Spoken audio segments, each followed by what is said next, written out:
ठीक है, आज स्टार्ट करते हैं mechanical properties of solid and fluid का लेक्चर नंबर 15। हम लोग ने सरफेस एनर्जी पढ़ लिया था, चैप्टर क्लोज हो रहा है, क्लोजिंग सेशन है और इसमें से क्वेश्चंस लगाएंगे और एक और टॉपिक पढ़ेंगे कि लेयर्स के बीच में अगर कोई एक बबल है, एयर बबल है, तो उसके अंदर एक्सेस प्रेशर कैसे होता है, बबल जो बर्स्ट होता है और कभी कभी देखो बर्स्ट नहीं भी होता है ना, कुछ देर तक रहता है उसके बाद बर्स्ट होता है, तो वो सब क्यों होता है उसके बारे में भी पढ़ेंगे आज। वो क्लोजिंग टॉपिक होगा चैप्टर का और आपका ये चैप्टर आज 90% चांसेस है क्लोज हो जाए, अनलेस कुछ ऐसा हो जाए जिसकी वजह से क्लोज ना हो पाए। ठीक है, तो क्वेश्चन क्या है, देखो पहला क्वेश्चन है the length of a needle floating on a water is, ये क्या दिया है, this is your L, that is 2.5 centimetre.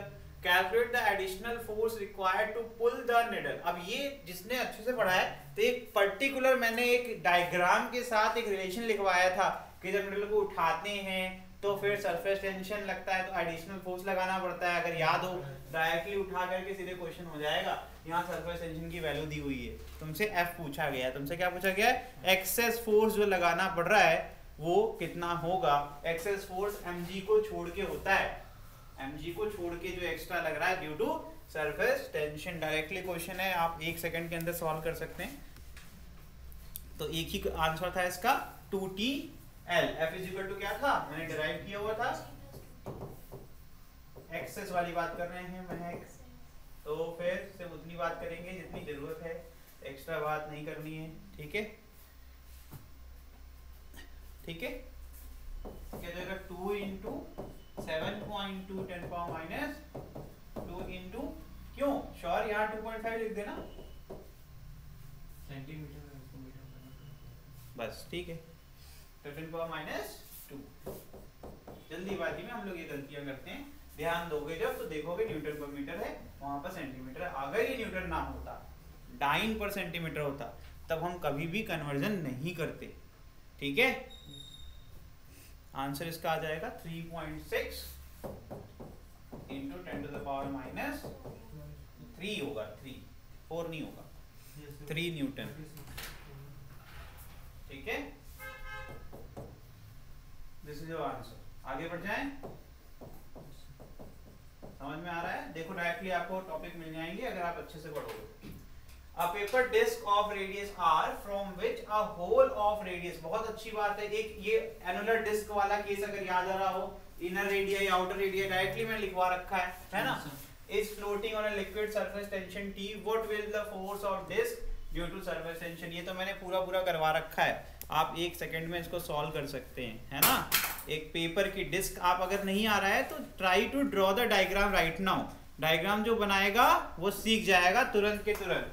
Question बहुत सिंपल है, एक डिस्क है, जो डिस्क हमें पता है सर्कुलर होती है ना, उसका रेडियस कितना है, कैपिटल R है, उसमें हमने एक होल कर लिया, पंक्चर कर दिया, इसको कहते हैं पंक्चर कर देना, है ना। ये इसका ये डिस्क हो गया, इसका रेडियस कितना हो गया, R हो गया, एक पंक्चर कर देते हैं छोटा सा। अब इसका रेडियस कितना है, इसका स्मॉल r है ना, ये डिस्क का रिमेनिंग एरिया है, तो इसमें 2 सर्कमफरेंस बन जाएंगे, एक आउटर 2 पाई कैपिटल R, एक बन जाएगा 2 पाई स्मॉल r, है ना। तो टेंशन इज इक्वल टू क्या होता था, T is equal to F upon L, है ना।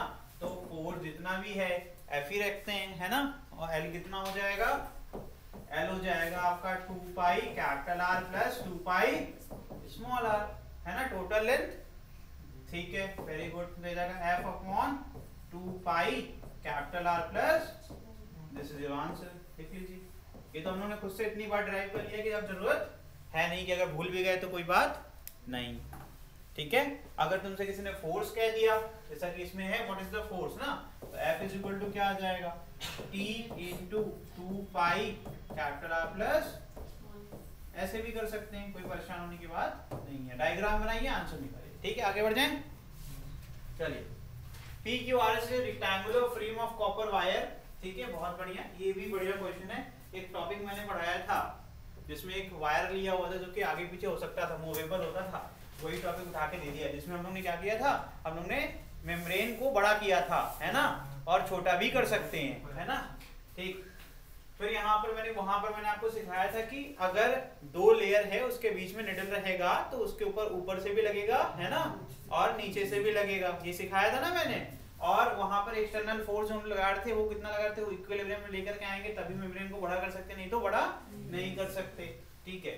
PQSR is a rectangular frame of copper wire shown in figure. The side RS दिख रहा है, साइड RS, ठीक है, of the frame is movable, मतलब यही वो निडल है जिसको आगे पीछे हम, या फिर वायर है जिसको हम आगे पीछे कर सकते हैं, ठीक है। If a sew film is found on it, then what is the diameter of the wire? कह रहे हैं डाया ऑफ द वायर, मतलब ऑब्वियसली सर्कुलर होगा, सिलिंड्रिकल होगा, है ना।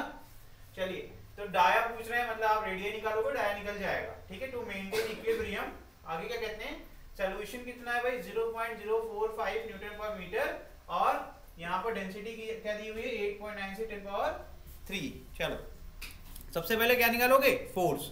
फोर्स क्या आया था, ऊपर वाली मेम्ब्रेन से TL और नीचे वाले से भी TL, तो 2TL हो जाएगा टोटल, है ना। और इसके लिए किसके होगी, mg के अगेंस्ट होगी। अब मास को देखो, यहाँ पर रिलेट ही तो नहीं कर पाते हम लोग, ठीक है। अगर इस तरीके की फिल्म है, ठीक है, mg लग रहा है नीचे की तरफ और ऊपर की तरफ लग रहा है 2TL, तो ये दोनों एक दूसरे क्या कर रहे होंगे, है ना, बैलेंस। क्योंकि रेडियस यार तो एक ही जगह से आ सकती है। मास को इन terms of density and volume लिखा जा सकता है, लिख सकते हैं ना, वहीं से तो रेडियस लेकर के आएंगे। तो यहाँ सीधे कि यहाँ हो जाएगा जो F इज इक्वल टू क्या हो जाएगा, mg के अगेंस्ट क्या लग रहा है, 2TL, ठीक है। तो 2TL is equal to mg, और मास को इन टर्म्स ऑफ डेंसिटी आप चाहें तो लिख सकते हैं, ठीक है। क्या हो जाएगा, 2 पाई r स्क्वायर इंटू, माफ करना, पाई r स्क्वायर इंटू L, यही तो होता है ना, सिलेंडर का तो यही होता है शायद, CSA यही तो होता है ना, यही तो होता है, CSA होता है ये तो, कि वॉल्यूम होता है, ये वॉल्यूम होता है कि CSA होता है, देखो ये गई, वॉल्यूम होता है भाई, वॉल्यूम होता है, पाई r स्क्वायर इंटू वो 2 पाई RH होता है जो तुम बोल रही हो, सरकमफरेंस के हिसाब से लेते हैं। और यहाँ पर मास है भैया, मास है, ठीक है। तो क्या कर सकते हैं, पाई r square L into density, क्योंकि क्या होता है, डेंसिटी का फॉर्मूला होता है मास अपॉन वॉल्यूम, तो मास होता है डेंसिटी इंटू वॉल्यूम। तो यहाँ पर डेंसिटी तो अभी हम यहाँ पे दी हुई है, ठीक है, वो तो हम बाद में करेंगे, उसको हम रो से लिख देते हैं। लेकिन वॉल्यूम कितना हो जाएगा, pi r square into length of the wire into g equal to कितना जाएगा, 2TL। सरफेस टेंशन कितना दिया हुआ है, ठीक है, सब कुछ तो दिया हुआ है, ठीक है। निकाल लीजिए, सारी वैल्यू पुट कर दीजिए, L कट जाएगा, लेंथ नहीं पता थी, L कट जाएगा, बाकी आप उठा के पुट कर दीजिए। डेंसिटी आपके पास है, पाई r आपको निकालना था, उसको रहने दीजिए, पाई आपको पता होता है, बाकी से t आपको पता है, सब कुछ रीअरेंज कर लीजिए, आपको रेडियस मिल जाएगा। तो रेडियस का फॉर्मूला कितना बन गया, रेडियस का फॉर्मूला बन गया बच्चे, r इज इक्वल टू क्या आ जाएगा, 2t अपॉन पाई रो g रूट के अंदर, यही तो फॉर्मूला बनेगा, ठीक है। अब सारी वैल्यू पुट कर डालिए और आंसर निकाल लीजिए।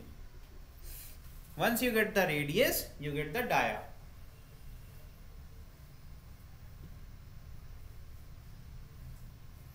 समझ में आ रहा है कि नहीं आ रहा है, मतलब कहाँ फंसेंगे। अब अगर कोई बच्चा नहीं कर पाएगा तो उसका कारण क्या होगा, कैलकुलेशंस। सो प्रैक्टिस करिए, 3.14 ले लीजिएगा आप, पाई की वैल्यू, बाकी सारी वैल्यू पता ही है, और सब कुछ SI में दिया हुआ है ना, तो हमें कोई टेंशन है नहीं। जब आप सॉल्व करेंगे यू विल गेट 0.57 मिलीमीटर, वो मीटर में 10 की पावर -3 आएगा, तो -3 को हमने मिलीमीटर में कन्वर्ट कर दिया। समझ में आ रहा है कि नहीं आ रहा है। तो डाया कितना होगा, dia will be equal to, diameter will be equal to twice of radius, हो जाएगा 2 इंटू 0.57 मिलीमीटर, मल्टीप्लाई करेंगे you will get 1.14। This is your answer. समझ में आया कैसे करना है क्वेश्चन को।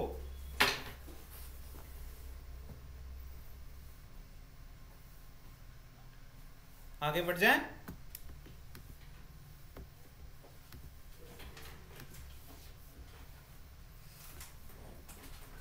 चलिए नेक्स्ट करें। A rigid ring A and a thin rigid disc। देखो दो चीजें हैं, रिंग है और डिस्क है। याद तुरंत होना चाहिए सर, रिंग में 2 होते हैं सरकमफरेंस, डिस्क में 1 होता है। चलो बढ़िया है। both made of same material when gently placed on water just manage to float due to surface tension as shown in figure. मतलब दोनों float कर रहे हैं. Both the ring and the disc have same radii. What can you conclude about their masses? तो आपको बताना है कि उनके मास का रिलेशन क्या होगा. तो जो आपने सीखा होगा उसके हिसाब से करिए. फिर आपको क्या करना है, रेडियस आपको पता ही है. तो रिंग के केस में क्या लेंगे भाई, इनर रेडियस आउटर रेडियस क्या है, एक जैसा ही होगा फिर उस केस में, है ना. तो इसको सॉल्व करिए फटाफट, जितना रिलेशन बना सकते हैं बनाइए.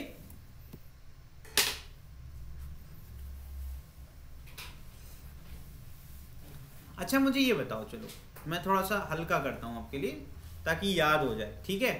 अच्छा मुझे ये बताओ यार कि अगर हम डिस्क की बात करें तो डिस्क की बात करें तो लेंथ कितनी हो जाएगी सर, ये हो जाएगी 2 पाई r. लेकिन अगर हम बात करते हैं एल डी, ये है एल आर, ये हो जाएगा 4 पाई r, है ना. अरे यार एक चीज बताओ जरा मुझे, tension is equal to force upon length, है ना. और यहाँ पर भी टेंशन एट डिस्क और टेंशन एट रिंग, ये हो जाएगा. अब ये तो नहीं कह सकता मैं कि ये सेम है, क्योंकि ये भी सेम नहीं है. अगर डिनोमिनेटर इंक्रीज होता है तो न्यूमरेटर भी इंक्रीज होता होगा. और फोर्स अगर चेंज हो रहा होगा तो रेशियो कांस्टेंट रहता होगा, तो टेंशन मैच करता जाता, क्योंकि टेंशन जो इसके अंदर है वो तो फिक्स है, वो तो नहीं चेंज होगा ना यार, वो तो उसका कोहेसिव नेचर है, वो तो क्लियर हो गया ना. I think it is quite clear कि ये नहीं चेंज होने वाला है, क्योंकि हमने कुछ अलग अलग कुछ मिक्सिंग नहीं करी. एक ही पानी था, उसी में 2 जगह पर रख दिया, दोनों फ्लोट कर रहा था, यानी कि क्लियर हो गया, कोहेसिव में कोई चेंज नहीं आया, सरफेस टेंशन चेंज नहीं हो रहा है. बट यहाँ पर जो भी बन रहा है, एल बदल रहा है, इट इज क्वाइट क्लियर कि रेशियो कांस्टेंट रहा होगा तभी तो ये फ्लोट कर रहा होगा. और अगर फोर्स की बात करें यार, यही तो अपथ्रस्ट फोर्स है. अपथ्रस्ट किसके अगेंस्ट होता है, mg के अगेंस्ट होता है. तो मास की बात करें, g इज आल्सो कांस्टेंट, मतलब क्लियर हो गया कि सर इन दोनों में मास तो सेम नहीं हो सकता. हो जाएगा क्या, नहीं हो सकता ना भाई. फिर से सोच लो वापस, साइकोलॉजी बहुत सिंपल है. दो है, दोनों का रेडियस सेम है, ठीक है, रेडियस सेम है. अब रेडियस सेम है तो मैंने लेंथ चेक करी, ठीक है, क्योंकि फॉर्मूला है tension is equal to force upon length, ठीक. तो मैंने मान लेते हैं पहले जो डिस्क पे फोर्स F लग रहा था तो लेंथ आपकी L थी, ठीक है. क्योंकि मैं जब दोबारा देखता हूं तो मैं इसको LR को लिख सकता हूं आसानी से ट्वाइस ऑफ LD लिख सकता हूं ना भाई. अगर मैं ऐसा लिखता हूं तो अगर यहाँ का 2 का फैक्टर आता है, देखो ध्यान से, तो अगर मुझे F डैश को चेंज करना पड़ेगा तो ये भी ट्वाइस होना चाहिए, नहीं तो ये मैनेज नहीं करेगा. और अगर यहाँ पर mg के अगेंस्ट है ये फोर्स, तो भैया g is constant, we can not vary, then only one thing that can be vary, right.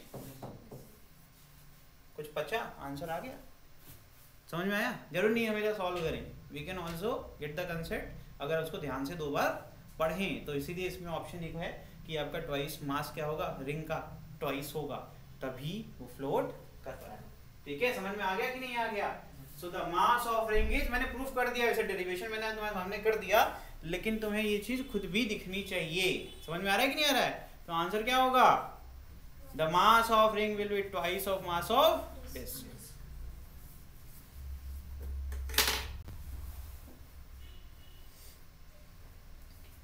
तो अगर थ्योरेटिकल लिखना है लिख लो, ring has a double surface length. अब ये थ्योरेटिकल लिखवा रहा हूं, ये तो मैंने पूरा प्रूफ कर दिया, ठीक है.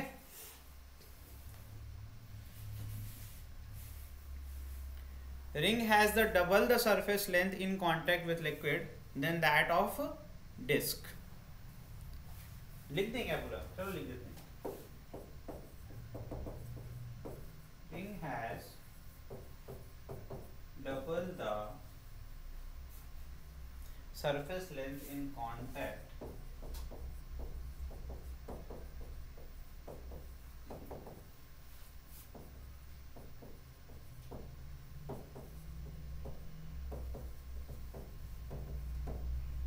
than the disc. So ring has the double mass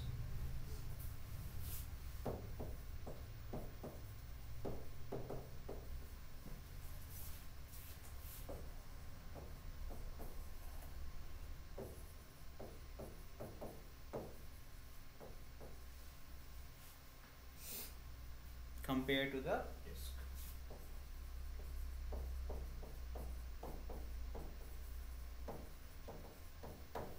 ठीक है, आगे बढ़ जाए, समझ में आ रहा है? A water film is found in between two parallel wires. फिर से अब ध्यान से रखना, वाटर फिल्म है दो वायर के बीच में, ठीक है, length r 10 cm and placed at a distance of 0.5 cm apart. Find the work done in order to increase the distance between the wire by 1 mm. Surface tension is given by in CGS 70 to 9 per centimeter. It is very easy actually. ये question सबसे आसान है। एक मैंने relation लिखवाया था, work done is equal to tension into change in area, tension into change in area, बहुत simple है यार। अगर देखोगे तो जो फिल्म का एरिया निकालोगे रेक्टेंगुलर नहीं बनेगा वो। अरे यार सोचो ना, दो वायर हैं, उनके बीच का गैप कितना है 0.5, ये ले भाई रेक्टेंगल बन गया तेरा, और ये क्या है तेरा 10, यही तो है। और दूसरा डिजाइन क्या बनाना चाहते हैं, फिर से यही दो वायर हैं 10 सेंटीमीटर के, अब इनके बीच का गैप कितना करना चाहते हैं, यही तो है, बन गया रेक्टेंगल, यही तो चेंज इन एरिया है। चेंज इन एरिया निकालना है, बाद वाली एरिया माइनस पहली वाली एरिया, इनटू टेंशन कर दो, वर्क डन निकल जाएगा यार। मिलीमीटर लिख दिया क्या मैंने, वो सेंटीमीटर है रे, वो सेंटीमीटर है, 0.5 सेंटीमीटर है, सेंटीमीटर देख लेना इसको बस थोड़ा ध्यान से।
ये मैंने दिस इज रॉन्ग ना, एक से बढ़ा रहे हैं ना, तो ये कितना हो जाएगा यार 0.5 था, वो सेंटेंस इस तरीके से है, इनक्रीज लिखा हुआ है ना, तो सही तो पढ़ा था, बस लिखा गलत था। इनक्रीज कर रहे हैं 0.1 से, 0.5 सेंटीमीटर है और 1 मिलीमीटर सेंटीमीटर 0.1 सेंटीमीटर। अरे यार 1 सेंटीमीटर में 10 मिलीमीटर होता है, तो 1 मिलीमीटर में 0.1 सेंटीमीटर हो जाएगा, तो ये बढ़ के 0.5 पहले जो था प्लस 0.1 कर दिया, ये बन जाएगा 0. ये हाँ तुम सही कह रहे हो, बाकी लोगों को तो भी जरूरी है भैया, ठीक है।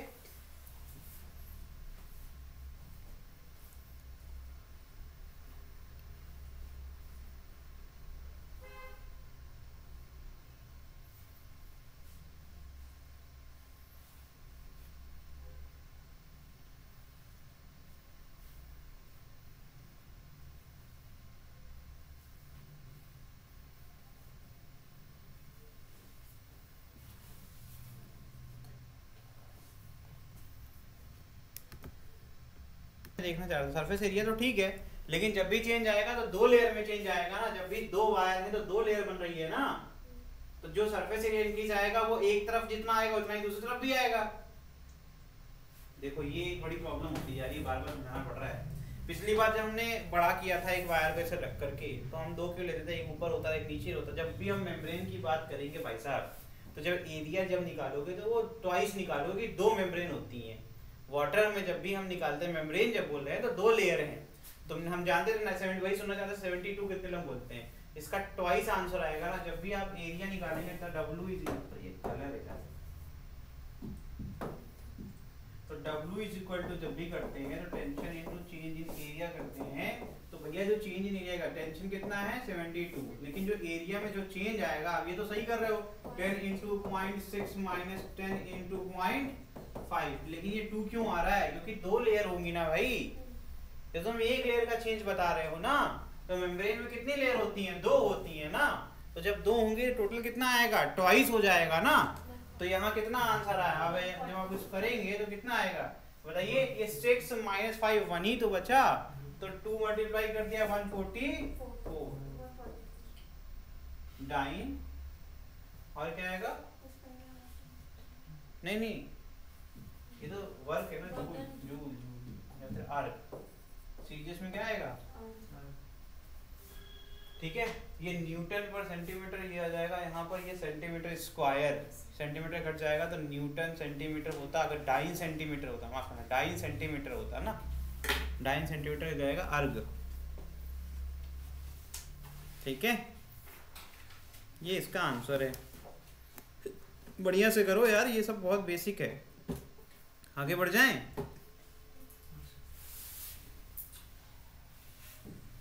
चलो ये क्वेश्चन करो।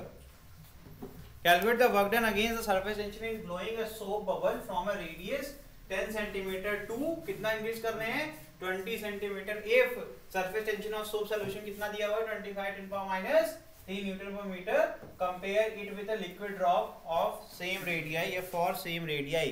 कंपैरिजन भी करना है, पहले आपको वर्क निकालना होगा, फिर उसके बाद आपको क्या करना है, और फिर से मैं दोबारा नहीं बताऊंगा, inner surface area, outer surface area, bubble की बात हो रही है, मेम्ब्रेन रट जाओ, बबल रट जाओ कि बेटा उसमें 2 होता है, एक इनर होगा एक आउटर होगा, मेम्ब्रेन में 2 लेयर्स होती हैं, समझ में आ रहा है। जब भी एरिया इंक्रीज होगा तो पूरी मेम्ब्रेन का होगा, तो ऊपर वाले लेयर का होगा तो नीचे वाले लेयर का भी होगा, क्लियर हो जानी चाहिए ये बात, ठीक है। और फिर से जब तुम एक्सटेंशन इन एरिया निकालोगे तो क्लियर है कि पहले रेडियस अगर 10 सेंटीमीटर था तो बाद में रेडियस 20 सेंटीमीटर हो गया, तो ट्वाइस का मल्टीप्लाई करना मत भूलना। वर्क का फॉर्मूला बहुत सिंपल है, tension into change in area.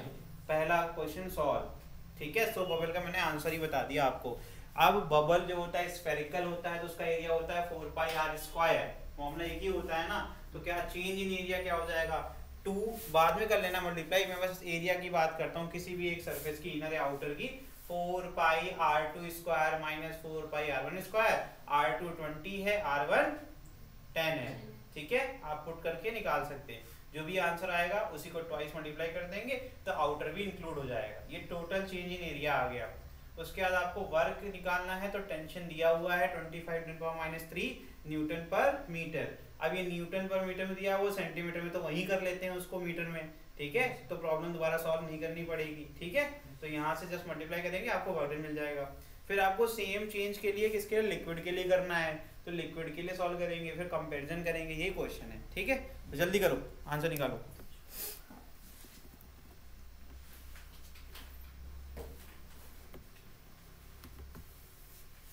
तो देखो भाई मैं कर रहा हूँ, बहुत सिंपल था ये क्वेश्चन। सोप बबल के लिए ऐसे कर सकते हैं, देखिए, फॉर सोप बबल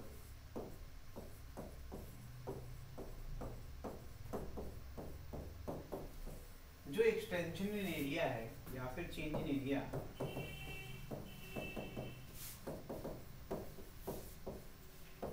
क्या हो जाएगा वो 2 × 4πr² ठीक है ना, इतना ही करना था। तो कितना आया इसका आंसर, पाई के फॉर्म में कितना है 0.24 पाई मीटर स्क्वायर आया किसी का, जिसका आया होगा वो सही कर रहा है, जो नहीं आया उसका गलत है। फिर ये 20 है तो ये जगह 0.2 और 10 है तो क्या जगह 0.1, 100 से डिवाइड करेंगे तो एक 0 ऐसे कट जाएगा और एक रह जाएगा, उसमें से पॉइंट आ जाएगा, ठीक है। तो इसमें से अपन क्या कॉमन ले सकते हैं, 4 कॉमन ले सकते हैं, आंसर बाहर क्या आ गया 8 पाई, अंदर क्या बचेगा 0.2 का स्क्वायर माइनस 0.1 का स्क्वायर, यही तो आएगा ना भाई, ठीक है। आप चाहे 10 की पावर के फॉर्म में बाहर निकालने और नहीं चाहते तो ऐसे छोड़ दीजिए। आप जब मल्टीप्लाई करेंगे you will get 0.24 pi metre, खत्म, इतना ही करना, ठीक है। समझ में आ रहा है कि नहीं आ रहा है। 0.2 का स्क्वायर कितना हो जाएगा 0.04, 0.1 का स्क्वायर जाएगा 0.01, जब सब्सट्रैक्शन करेंगे मल्टीप्लाई करेंगे 8 × 24 होता है और 3 डेसिमल प्लेसेस हैं तो बचेगा 2, है ना। तो यहाँ पर क्या आ जाएगा 0.24 आ जाएगा, ठीक है।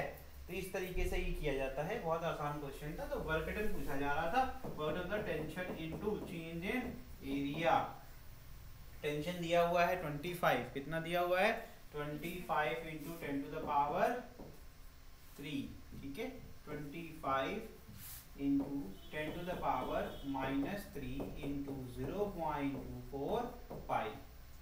मल्टीप्लाई कर डालते हैं इसको तो आपको पाई के फॉर्म में आंसर मिल जाता, that is 6 pi into 10 to the power -3 joule. This is your first answer. Case number 2 for liquid. Liquid के केस में क्या होगा, ठीक है कितनी लेयर हो जाएगी, अब लेयर एक ही रह जाएगी आउटर लेयर, क्योंकि इनर लेयर में क्या आ जाएगा वाटर मॉलिक्यूल आ जाएगा, है ना। समझ में आ रहा है कि नहीं आ रहा है। In case of liquid drop सिर्फ एक फ्री सरफेस होगा तो एक्सटेंशन सिर्फ क्या होगा आधा हो जाएगा, एक्सटेंशन क्या हो जाएगा आधा हो जाएगा, ठीक है। As there will be only one free surface, बाहर वाला जो कि होगा, so extension will be half, will be half।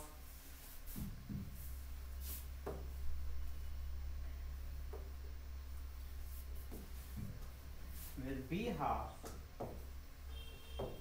ठीक है। so WL is equal to WS upon 2, simple. ये हो जाएगा 3 pi into 10 to the power -3। इतना करना था बच्चे आप लोगों को, इतनी देर से आप कर रहे हैं। इसके आसपास कोई पहुंचा था? चलिए अच्छी बात है सोनाली। तुम्हारा कहाँ पहुंची थी? सर मैंने पाई के फॉर्म में कर दिया, 3.14 पे कर दिया था, वो 2 मल्टीप्लाई। क्यों करना है, क्यों? हमेशा कितनी बार सिखाते तक गए कि भैया आखिरी तक कैलकुलेशन कटपिट मत करो, घुसती नहीं है दिमाग में तो रह जाओगे ऐसे ही रेस में पीछे। कुछ नहीं हो सकता बेटा, जो मेरी नहीं सुनेगा वो फिर यही रहेगा, यही मिलेंगे फिर चलते चलते। If W is the amount of work done in forming, बार बार बोलने के बाद भी अगर तुम सेम गलती कर रही हो इसका मतलब है तुम बिल्कुल भी एक्सेप्ट नहीं कर रही हो अपनी फॉल्ट, तो उसका कोई सोल्यूशन नहीं है। कहते सुनेंगे सबकी करेंगे अपनी, इस वाले केस में जो करता है वो नुकसान में रहता है। मतलब हर प्रोफेशन में ही चलता है लेकिन टीचिंग वाले में नहीं चलता है। अगर तुम टीचर की ही नहीं सुनोगे तो मतलब क्या हुआ, ठीक है। If W is the amount of work done in forming a soap bubble of volume V, कहते हैं W वर्क डन लगा मुझे एक सोप बबल बनाने में जिसका वॉल्यूम कितना था V था। तो क्लियर है कि सोप बबल हमेशा स्फेरिकल होता है, ठीक है। तो वॉल्यूम ऑफ स्फीयर आपको दिमाग में होना चाहिए, कोई भी रेडियस आप मान सकते हो। Calculate the amount of work done in forming bubble of volume. अब ट्वाइस कर रहे हैं, वॉल्यूम को दोगुना कर रहे हैं, तो फॉर्मूला क्या होता है स्फीयर का बताइए जरा। वॉल्यूम ऑफ स्फीयर क्या होता है? 2 पाई आर। आप बताइए। पाई आर स्क्वायर, तो बताओ अब तुम्हें इससे क्या समझ में आया, ये सवाल पूछने का क्या मतलब था? कि मतलब मैं बताना चाहता हूँ कि how less you are prepared for the examination and you are expecting to become a doctor. Simple सी बात है ये। अब तो इस लेवल पर आने के बाद तो पता ही होना चाहिए, ठीक है, फॉर द सेम सोल्यूशन। सो ये चीजें आपको खुद ध्यान रखनी भैया, इसमें अपन कुछ नहीं कर सकते, ठीक है। हम आपका जो है एग्जाम में आकर के फॉर्मूले नहीं आपके बगल में बैठ के लिख सकते हैं, वो आपको खुद करना पड़ेगा। It is very simple to relate. देखो v है और अगर मुझे ट्वाइस ऑफ v बनाना है तो इसमें कौन सा पैरामीटर है जिसको चेंज करेंगे? यहाँ देखा जाए तो सिर्फ और सिर्फ रेडियस है, सब खेल सकते हैं, और कुछ है हमारे पास क्या? नहीं। तो इसका मतलब है कि अगर मैं 2v जिसको मैं v डैश कहता हूं तो मैं इसकी मदद से नया जो सोप का वॉल्यूम होगा उसका रेडियस निकाल सकता हूं बाय यूजिंग दिस रिलेशन। निकाल सकता हूं, ठीक है। तो अगर मैं v डैश के लिए लिखता हूं 4/3 पाई r2 क्यूब, इसको मैं r1 क्यूब कर देता हूं, ठीक है। एंड इसकी वैल्यू लिख देता हूं 2 इंटू 4/3 पाई r1 क्यूब। तो 4/3 पाई कट जाएगा, तो r2 upon r1 will be equal to 2 to the power 1/3 am I correct? सही है, मैंने क्यूब रूट लगा दिया, 1/3 का मतलब क्या है, क्यूब रूट लगा दिया। ठीक है, तो इस प्रकार से आप सॉल्व कर सकते हैं। तो मुझे मिल गया कि R2 की वैल्यू है 2 की पावर 1/3 यानी cube root of 2 into R1। ये लो भाई, नया सोप बबल जो बनेगा उसका मैंने रेडियस भी निकाल लिया, बस उतना सवाल पढ़ के जितना क्वेश्चन में दिया हुआ था। अब वर्क भी निकाल लेते हैं, है ना। वर्क पहले वाले के लिए कर लेते हैं। तो पहले वाले के लिए वर्क कितना हो जाएगा, tension into change in area, extension in area. तो क्या हो जाएगा 2 इंटू 4 पाई आर स्क्वायर। क्या होता है, सरफेस एरिया ऑफ स्फीयर क्या होता है, 4 पाई आर स्क्वायर। तो R1 स्क्वायर हो जाएगा ये, it is equal to 8 pi R1 square into T। This is my W1। ठीक है, अब मुझे W2 निकालना होगा। तो यहां से भी मुझे सीखने को मिलता है कि tension is constant, so W is directly proportional to R1 square. मैं इसकी मदद से W2 तक पहुंच सकता हूं ना बॉस। तो इट इज क्लियर कि W2 will also be directly proportional to the R2 square, है ना। And I can say W2 upon W1 will be equal to R2 square upon R1 square, and we already know the value of R2। R2 की value कितनी है, 2 to the power 1/3 R1। तो इसका मतलब है अगर हम इसको स्क्वायर करेंगे बच्चे, तो एक बेसिक फॉर्मूला 9th क्लास में पढ़ा था कि x की पावर कुछ m है, अगर उसकी होल पावर अगर n भी कर दोगे तो x की नई पावर हो जाएगी m इंटू n। अगर यहाँ 2 की पावर 1/3 है, इसका होल स्क्वायर कर देंगे तो ब्रैकेट खुलेगा, तो 2 इंटू 1/3 होता है 2/3। इसका मतलब है कि यहाँ मैं आसानी से लिख सकता हूँ कि R2 स्क्वायर इक्वल टू 2 की पावर 2/3 इंटू R1 स्क्वायर, और R1 स्क्वायर क्रॉस मल्टीप्लाई कर लूंगा तो बचेगा क्या, 2 की पावर 2/3। और यहाँ से मुझे समझ में आता है कि जो वर्क डन हुआ 2V वॉल्यूम का सोप बॉल बनाने में, उसकी वैल्यू क्या है, 2 की पावर 2/3 इंटू जो W1 है। W1 की वैल्यू आपको ज्ञात है, that is 8 pi R1 square into T। तो दिस इज योर आंसर, ये इसका आंसर है। ठीक है, तो कुछ इस प्रकार से रिलेशंस आप बना सकते हैं, सॉल्व कर सकते हैं।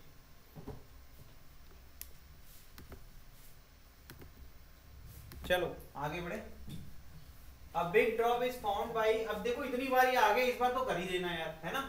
एनर्जी वाला फॉर्मूला पीछे खोल लो, कोई बात नहीं, सब लोग खोल के कर लो, कोई बात नहीं, लेकिन रिलेट कर लेना। अब big drop is found by, ये क्या है, कोलेसिंग 1000। मतलब कोलेसिंग मतलब पता है क्या है, ये फैंसी वर्ड है भैया, ताकि आधे लोग नहीं लुढ़क जाए, सोचेंगे ये क्या कर दिया। अरे जोड़ रहे हैं यार, छोटी छोटी ड्रॉप में तोड़ते थे, जोड़ रहे हैं। 1000 small droplet of water, what will the change in the surface energy. तो क्या सरफेस एनर्जी कितना चेंज आएगा। मैंने इसके लिए स्पेशली एक फॉर्मूला बनाया था, मैंने उल्टा लिखवाया था, लेकिन एक बड़ी ड्रॉप थी, उसे छोटी छोटी ड्रॉप बनाते थे, तो वो फॉर्मूला दोनों जगह काम करेगा ना, रिवर्स में भी तो काम करेगा। फिर कह रहे हैं what will the ratio between the total surface energy of the droplet and the surface energy of the big drop. तो कह रहे हैं ड्रॉपलेट्स की, मतलब एक बार छोटे वाले के लिए निकालो और कह रहे हैं एक बार बड़े वाले के लिए निकालो। कह रहे हैं क्या रेशियो होगा दोनों का, आपको क्या करना है, रेशियो निकाल लेना है, इतना ही करना है। ठीक है, जल्दी से करिए और देखिए क्वेश्चन फटाफट हो जाएगा। पीछे आपके पास लिखा हुआ है सारा फॉर्मूला, उठा करके इस्तेमाल कर लीजिए। ठीक है, चलो देखो सबसे पहले क्या करेंगे भाई, कंजर्वेशन ऑफ वॉल्यूम, है ना।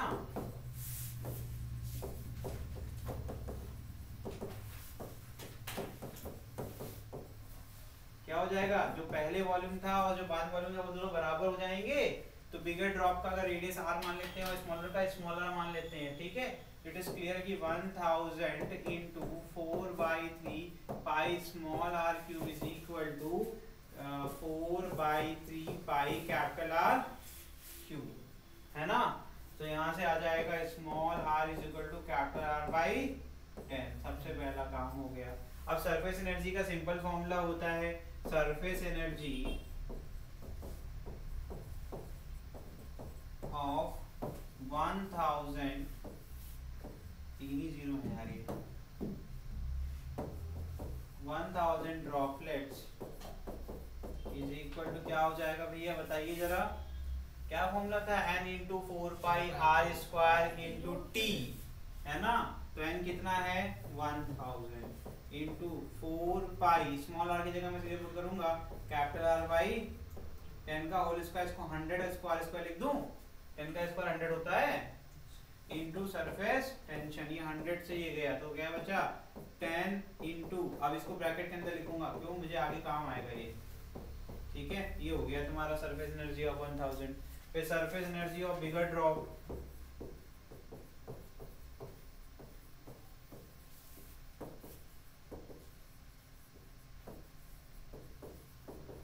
इज इक्वल टू क्या हो जाएगा बेटे, tension into 4π capital R square, ये इक्वेशन नंबर 2 हो गया, इक्वेशन नंबर 1 हो गया।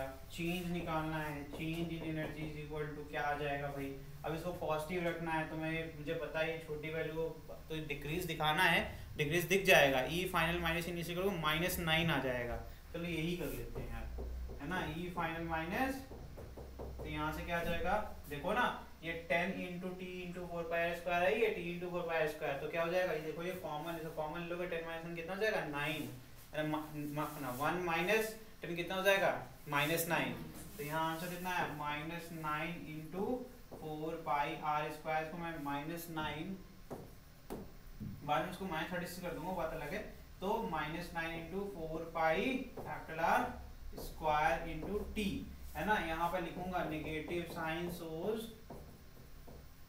That the decrease in surface energy क्या हो गया, डिक्रीज कर गई, है ना।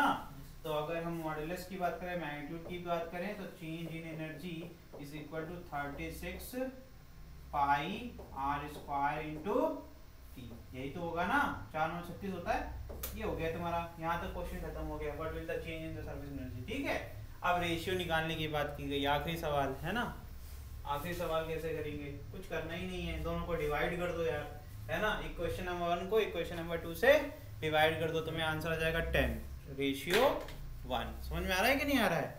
तो यहाँ से क्लियर हो जाता है कि एनर्जी डिक्रीज हो रही है, एनर्जी इसका मतलब डिक्रीज हो रही है, इसका मतलब कुछ एनर्जी रिलीज कर दी गई, टेम्परेचर क्या हो जाएगा इंक्रीज कर दिया जाएगा, इंक्रीज हो जाएगा, समझ में आ रहा है कि नहीं आ रहा है।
डन,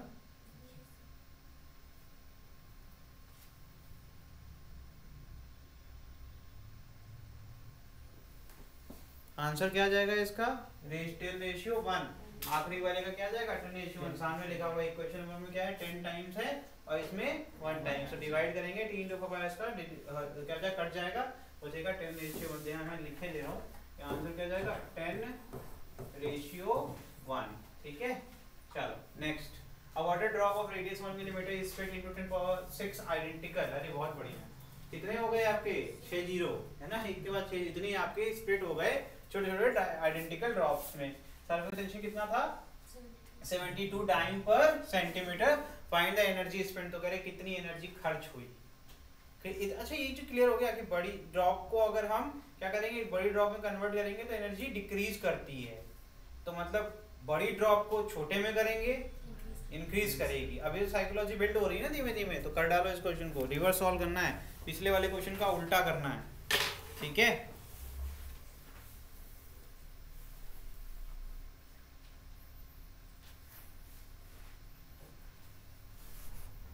और स्पीड में करो थोड़ा सा ये वाला क्वेश्चन, लेकिन बहुत स्लो कर रहे हो।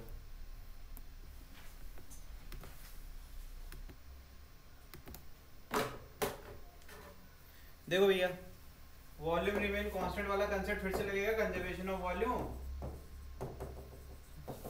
है ना बेटा। तो क्या हो जाएगा, अब क्या है, n into 4/3 pi small r cube, है ना, n के रूट 10⁻6 से वो बात अलग है, ठीक है। ये क्या जाएगा, इज इक्वल टू 4/3, ठीक है। सीधे लिख सकते हैं हम लोग, क्या यहाँ पर क्या आ जाएगा अभी बताओ, r is equal to capital R upon n to the power 1/3, ठीक है। ये हो जाएगा कैपिटल R अपॉन क्या हो जाएगा 10 टू द पावर 6, चाहे तो हम बाहर ले सकते हैं, आ जाएगा 10 का स्क्वायर, नहीं बचा, देखो बहुत सिंपल था यार ये, ठीक है। यहाँ पर n की वैल्यू 10 की पावर 6 थी, उसकी होल पावर 1/3, कौन सा वही वाला बोलना है, इसी पावर m इंटू n हो जाएगा, है ना। 6 इंटू 1/3, 3 2 जा 6, क्या बचेगा 10 का स्क्वायर। ये हो जाएगा small r is equal to capital R upon 100, ठीक है। अब यहाँ से कर लीजिए भाई, एनर्जी की बात हो रही है, तो एनर्जी तो आपको पता ही है क्या होता है, पहले एरिया निकाल लो। चेंज इन एरिया कितना आएगा आपका, change in area is equal to n into 4 pi क्या आ जाएगा small r square minus 4 pi capital R square, यही तो होगा ना। वैल्यू कितनी आएगी इसकी बताओ, जो चीजें कॉमन ले सको निकाल लो, ठीक है। तो यहाँ से क्या आ जाएगा, ये 10 to the power 6 into 4 into pi into capital R square upon कितना जाएगा 10 टू द पावर 4, यहाँ से हो जाएगा 10 की power 2 minus 4 pi capital R square. देखो ध्यान से, ये आ जाएगा 99 into 4 pi capital R square. इसमें करने में क्या दिक्कत हो गई जी तुम लोग को, 4 पाई R स्क्वायर कॉमन ले लिया, 100 माइनस 1 कितना होता है 99, यही तो होगा ना, ठीक है। अब ये जो यूनिट इसकी आएगी, यूनिट अभी आपकी उसमें है क्या कहते हैं मिलीमीटर में, किसमें कर रहे हैं सॉल्व लोग, मिलीमीटर में ही तो सॉल्व कर रहे हैं।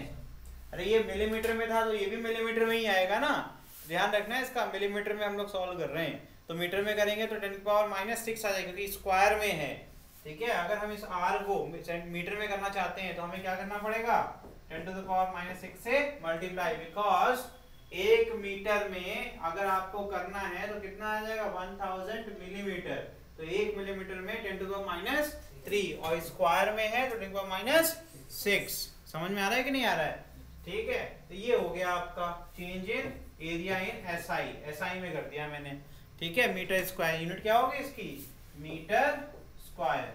अब आप एनर्जी निकाल लीजिए, tension into change in area कर दीजिए, खत्म हो जाएगा काम। कर लो तुम, उससे कर लो, कोई दिक्कत नहीं।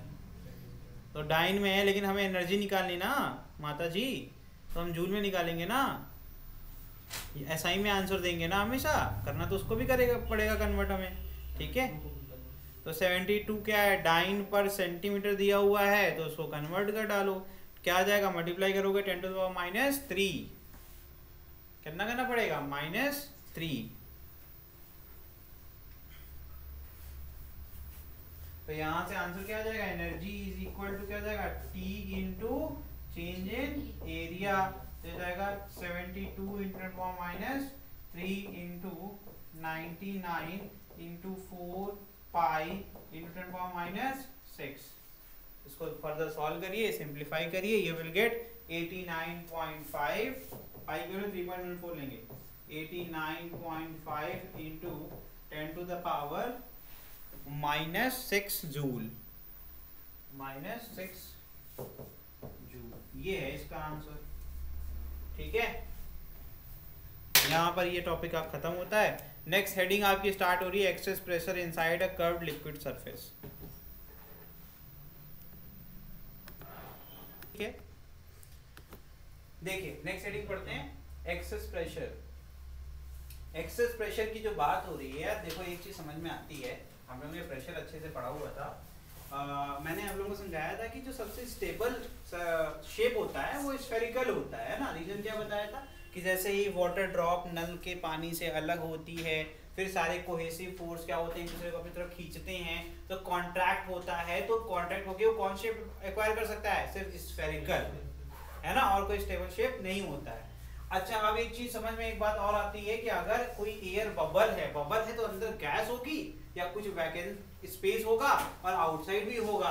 और हम लोग ने अच्छे से सीखा था कि हम लोग एक्चुअली एक टैंकर के अंदर हैं जो एक स्फेरिकल शेप का है, एटमॉस्फेयर भी स्फेरिकल है, जो हमारा अर्थ का एटमॉस्फेयर है, और वो हमारे पर एक प्रेशर लगाते हैं, उसको एटमॉस्फेरिक प्रेशर, है ना। और मैंने ये एग्जांपल आप लोगों को समझाया भी था कि अगर ये एटमॉस्फेयर प्रेशर लग रहा है तो हर जगह पर, पूरी बॉडी पर हर जगह पर परपेंडिकुलर लग रहा है और हर पॉइंट पर लग रहा है। समझ में आ रहा है ना, इस समय भी लग रहा होगा, मेरे हाथ पे लग रहा होगा, है ना, दोनों तरफ लग रहा होगा, जितनी जगह पर भी एयर मॉलिक्यूल हमें टच कर पा रहा है। इसी प्रकार से जब ये स्फेरिकल शेप एक्वायर होता है तो इसका मतलब आउटसाइड प्रेशर तो P एटमॉस्फेरिक हो जाएगा, इनसाइड प्रेशर भी, net pressure on the air bubble will be equal to the inside pressure जो होगा, तभी तो बबल है।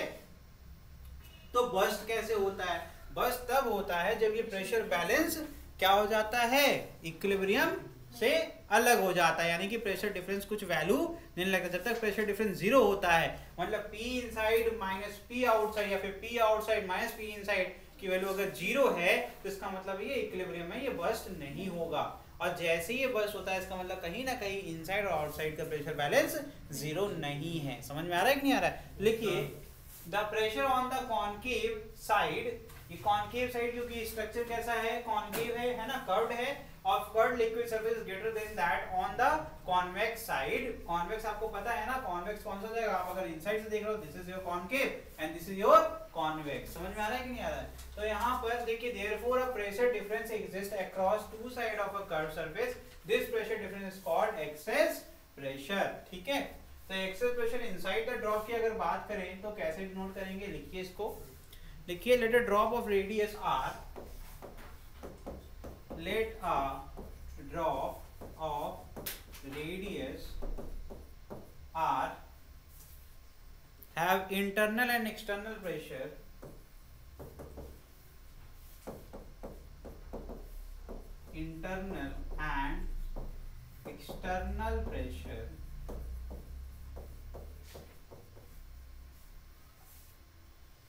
ठीक है, P I N P outside, P I N P O, ठीक है, so that the excess pressure,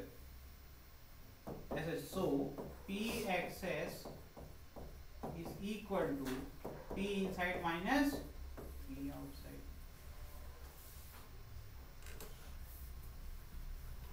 अब ध्यान से सुनना, if the radius of the drop is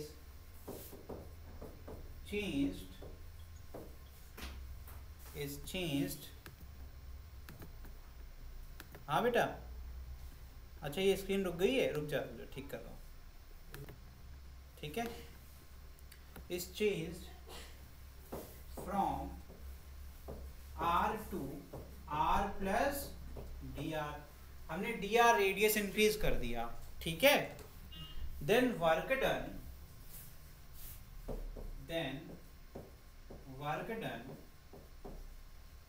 क्या होता है भाई, W is equal to force into जितना भी आपने डिस्प्लेस किया, लेंथ इंक्रीज करी, तो कितनी इंक्रीज करी, dr इंक्रीज करी, तो क्या हो जाएगा, W is equal to क्या हो जाएगा, फोर्स इंटू dr, यही तो होगा ना। एंड फोर्स को इन टर्म्स ऑफ प्रेशर लिखा जा सकता है। अब मेरी बात सुनना ध्यान से, ये खुद ब खुद तो इंक्रीज नहीं हो रहा होगा, अगर इक्विलिब्रियम रहा होता तो इट इज क्लियर कि ये कभी भी बड़ा नहीं होता साइज में, ना छोटा होता। इसका मतलब क्लियर है कि P एक्सेस ये बता रहा है कि कहीं ना कहीं इनसाइड प्रेशर ज्यादा रहा होगा, आउटसाइड कम रहा होगा, इसलिए क्या हो रहा है, लिक्विड जो ड्रॉप है वो बड़ा हो रहा है साइज में। तो कितना बड़ा हुआ, पहले वो रेडियस r था, बाद में वो dr से इंक्रीज हुआ तो r प्लस dr हो गया, ठीक है। तो वर्क कितना हुआ सर, वर्क तो उतना ही होगा ना जितना इनिशियल और फाइनल में डिफरेंस होगा, तो कितना आएगा, r plus dr minus r करेंगे तो बचेगा dr, तो dr आपका रेडियस इंक्रीज कर गया। तो वर्क डन क्या होता है, फोर्स इनटू जो भी चेंज आया है ना पैरामीटर में, तो हम रेडियस के लिए कह रहे हैं तो dr यहाँ मल्टीप्लाई कर दिया। समझ में आ रहा है कि नहीं आ रहा है? अब फोर्स को लिख सकते हैं इन टर्म्स ऑफ प्रेशर, क्या है, P excess into area dot, अगर डॉट फॉर्म में लिखें तो dr, है ना, लिख डालो। एरिया ऑफ क्रॉस सेक्शन क्या होता है, पहले वो स्फेरिकल था, 4 पाई आर स्क्वायर हो जाएगा। क्या हो जाएगा, 4 पाई आर स्क्वायर, लिख डालिए। तो हो जाएगा P excess into 4 pi are square dr। ठीक है, ये हो गया तुम्हारा वर्क डन। अगर हमसे कहा जाए कि चेंज निकालो, कितना सरफेस एरिया में चेंज आया, तो उससे कहा गया चेंज इन सरफेस एरिया। तो सर पहले सरफेस एरिया था 4 पाई आर स्क्वायर, बाद में हो गया r प्लस डी आर, है ना। तो इसका मतलब कहीं ना कहीं जो चेंज आ रहा है वो dr टाइम्स आ रहा है ना। तो क्या लिख सकते हैं, 4 पाई r प्लस डी आर।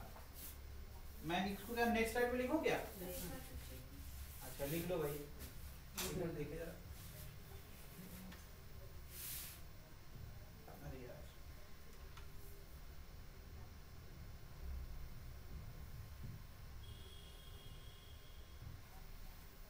चलो भैया लिखो, लिख लिया?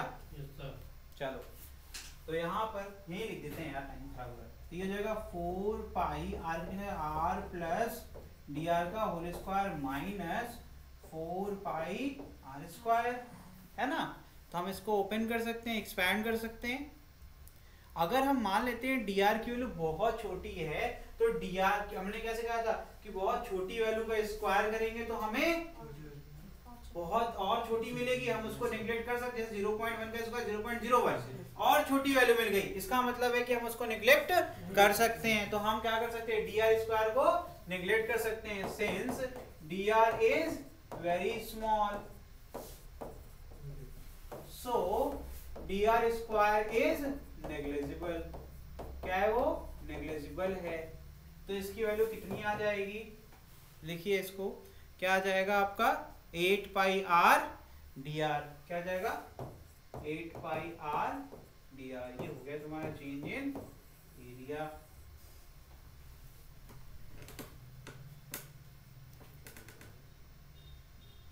नहीं आया ना, नहीं आया ना। a प्लस बी का whole square, A square plus B square plus 2ab, है ना। तो 4 पाई आर स्क्वायर तो कट ही जाएगा, डी आर स्क्वायर को निगलेक्ट कर दिया। अब मुझे पता था कि ये मैंने डायरेक्टली किया है, तो देखो ये आ जाएगा 4 pi into r square plus D R square plus 2r d r. ठीक है, आर स्क्वायर को जैसे हम ब्रैकेट खोलेंगे तो 4 पाई आर स्क्वायर हो जाएगा, और एक माइनस में 4 पाई स्क्वायर, ये तो कट गया। फिर क्या बचेगा, 4 पाई डी आर स्क्वायर निगलेक्ट कर दिया, वो जीरो है तो वाला पूरा टर्म ही गायब हो जाएगा। फिर बचा सिर्फ एक ही चीज बचा, 2r dr। 2r dr को 4 पाई से मल्टीप्लाई करेंगे, क्या बनेगा भाई, 8 पाई r dr। समझ में आया कि नहीं आया? इसको नहीं आया फिर से मैं एक बार कर ही देता हूँ भाई, काहे ये टाइम वेस्ट करें।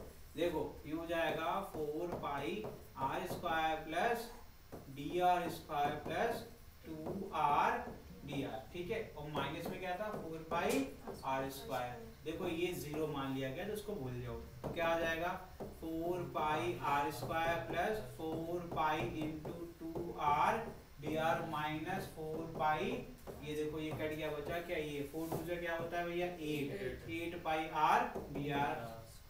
ये हो गया तुम्हारा बेटे, ये देखो यही लिख दिया मैंने। ठीक है, चलिए आगे बढ़ जाएं। आगे लिखिए, तो टेंशन क्या हो जाएगा, by definition tension is equal to क्या हो जाएगा भैया, W upon change in area. अगर work done is equal to था tension into change in area, तो हम कह सकते हैं tension is equal to work done upon, हमने वर्क डन निकाल लिया है ना। वर्क डन और अपॉन कर लीजिए, आंसर बताइए मुझे कितना आ रहा है। तो हमने निकाला था 4 pi are square P excess into D R upon 8 pi R D R. यही तो था ना बेटा, जो चीज कट पिट हो जाए वो काट डालो, पाई आर डी आर, है ना। ये गया, ये जाएगा 2, यही तो आएगा। और कुछ बचा है क्या, आर, हाँ। तो ये आ जाएगा आपका T is equal to P excess into R by 2, यही तो है ना भैया। तो P excess in terms of tension देखिए क्या बन गया, P excess is equal to 2t by लो भाई, बन गया तुम्हारा फॉर्मूला जिसके लिए काम कर रहे थे हम लोग को। एक्सेस प्रेशर चाहिए था, ठीक है, ये हो गया तुम्हारा फॉर्मूला। तो इनसाइड द ड्रॉप हम कैसे निकाल सकते हैं, 2t अपॉन, इसका मतलब है अगर रेडियाई इंक्रीज करेंगे तो इनसाइड का प्रेशर डिक्रीज करेगा, कीपिंग टेंशन कांस्टेंट।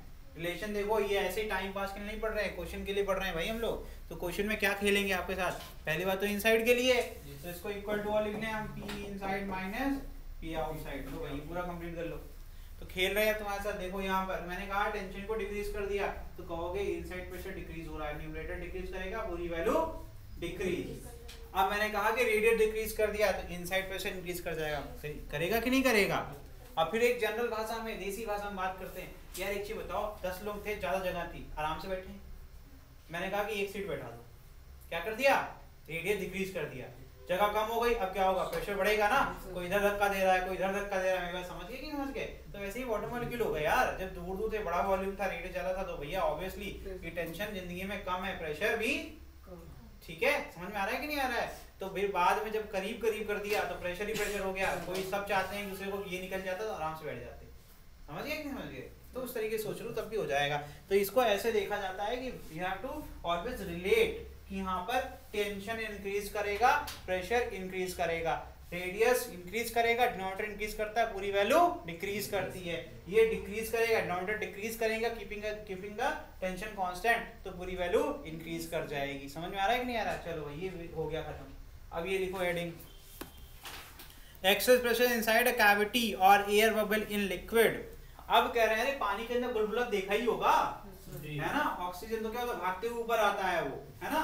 तो अब उसकी बात कर रहे हैं कि अब उसके अंदर प्रेशर, अगर बुलबुला देखो पानी के अंदर बर्स्ट होता है, कभी नोटिस किया तुमने, बर्स्ट होता है क्या, नहीं होता, वो कहाँ आकर होता है, सरफेस पर आता है, कभी नोटिस किया होगा, है ना। तो यहाँ पर देखो, तुमने कब देख लिया सत्यम पानी के अंदर बुलबुला कहाँ फूटता है यार, तो ऊपर, हाँ ऊपर फूटता है, अंदर हमने पूछा था, कोई बात नहीं, ध्यान करो चलिए कोई नहीं, हो जाएगा हो जाएगा, बाहर आता है वो, बारिश में होता है, बारिश में होता है, क्या बात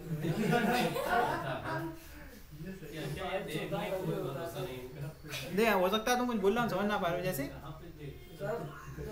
चुप रहो यार, थोड़ा चुप रहो। तो बारिश होती है ऊपर से, हाँ तो बुलबुले आते हैं तो ऊपर इनके कहने मतलब बताएं, बारिश जब पानी में गिरती तो सरफेस पे ही तो होता है बेटा, तो सरफेस से तो कह रहे हैं हम भी सही कह रहे हो, हम समझ नहीं पाए। Access pressure inside a cavity और एयर बबल इन लिक्विड, ठीक है। चलो लिखो लिखो लिखो लिखो फटाफट। तो पी एक्सेस कैसे निकालेंगे अपन, बातें कम काम ज्यादा, फिर बाद में कर लेंगे बात आराम से। P excess is equal to क्या हो जाएगा, फिर से वही प्रोसेस, पी इनसाइड माइनस, ठीक है। पी आउटसाइड क्या है, एटमॉस्फेरिक प्रेशर, पी आउटसाइड यही तो होगा, जब ये बबल बाहर आएगा तो भैया आउटसाइड क्या हो जाएगा। लेकिन यहाँ पर अगर नोटिस किया जाए तो एक तो लिक्विड भी रो जी एच वाला फॉर्मूला याद है, अगर ये डेप्थ एच में है पानी के अंदर बबल, तो उसके ऊपर एक प्रेशर लग रहा होगा, एक तो पी एटमॉस्फेरिक लग ही रहा है, प्लस साथ में ये भी लग रहा है। गॉस प्रेशर का टॉपिक भूल गए, वो पढ़ाया था ना हमने, एक्सेस जो होता है तो वो रो जी एच के पास जाता है कि नहीं, ये रो जी एच भी लग रहा होगा, तो लगाओ फिर दिमाग लगाओ। तो एक्चुअल में क्या हो जाएगा, पी इनसाइड में अंदर जो लग रहा है वो क्या है भाई, rho G H minus P atmospheric, है ना। अब वहां पर कितना आया था, अभी हम लोगों ने एक क्वेश्चन किया था, ये तो बाहर ही वाला था ना, ये क्या आया था देखो, इसमें बाहर क्या था, पी आउटसाइड, मतलब यहाँ एटमॉस्फेरिक ही तो है, तो यहाँ जो रिलेशन निकालता है उसकी वैल्यू कितनी आई थी, 2t अपॉन, तो एक्सेस मिल जाएगा, है ना, हमें क्या मिल जाएगा, एक्सेस। रो क्या है, डेंसिटी ऑफ लिक्विड, रो क्या लिया हमने यहाँ पर, डेंसिटी ऑफ लिक्विड।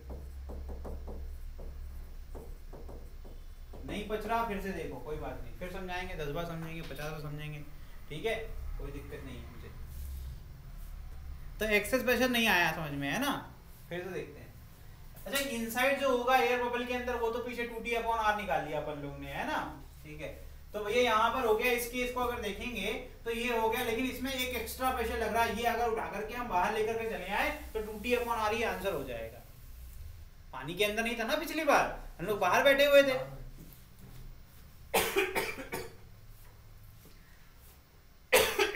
पानी ले आ दो यार जरा, कोई नाराज ना हो यार। मैं हमसे बोल दो एक बॉटल पानी दे दे।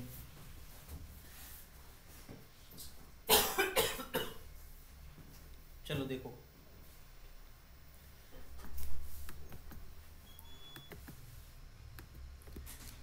हाँ तो बेटा यहाँ पर सीन क्या हो गया, अब एक्सेस प्रेशर क्या है, हमने पी गॉस पढ़ा हुआ था ना, गॉस प्रेशर पढ़ा था हम लोग। क्या पढ़ते थे कि जब हम लोग एक्स्ट्रा हाई डेप्थ में रहेगा तो वो बैलेंस कौन कर रहा है, ये आपका है ना, डेंसिटी लिक्विड की कितनी है, रो जी एच। तो रो जी एच आपका हो जाएगा यहाँ पर rho G H minus 2T upon R. समझ में आ रहा है कि नहीं आ रहा है? इसके सराउंडिंग में क्या है, लिक्विड ही तो है, ठीक। अब अगर हम बात करें सिर्फ इनसाइड की बात करें, पी इनसाइड की, तो एक्सेस की बात हो गई, एक्स्ट्रा की बात हो गई। पी इनसाइड की बात करेंगे तो क्या आ जाएगा आपका, पी एटमॉस्फेरिक ऐड हो जाएगा plus rho G H minus 2T upon minus plus हो जाएगा। इनसाइड की बात हो रही है ना, टोटल इस पे क्या क्या लग रहा है, ठीक है, ये हो गया।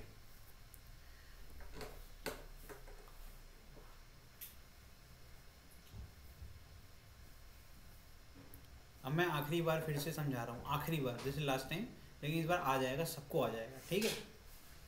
पीछे जा रहे हैं, ठीक है, कुछ नहीं आता आप लोग को, हम लोग पहली बार पढ़ रहे हैं, तो यहाँ से ये समझ में आया कि जो एक्सेस प्रेशर है, अगर इसका रेडियस इंक्रीज हो रहा है तो क्लियर है inside is not equal to P atmosphere है, ठीक है, नहीं है तभी तो बड़ा हो रहा है ना, नहीं तो उतना ही नहीं रहेगा। तो एक्सेस हमने निकाला कि भैया इनसाइड और आउटसाइड सब्ट्रैक्ट करना है, तो हमें क्या बनना है, 2T अपॉन आर, ठीक है।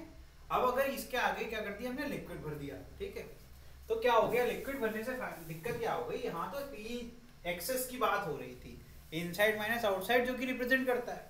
अब इनसाइड को डिफाइन करने का जो 2T अपॉन आर हमारे दिमाग में आया, लेकिन एक्चुअल में इसके सराउंडिंग में क्या हो गया, ये एक डेप्थ में है, जिसके ऊपर एक एक्स्ट्रा लग रहा है, that is rho G H.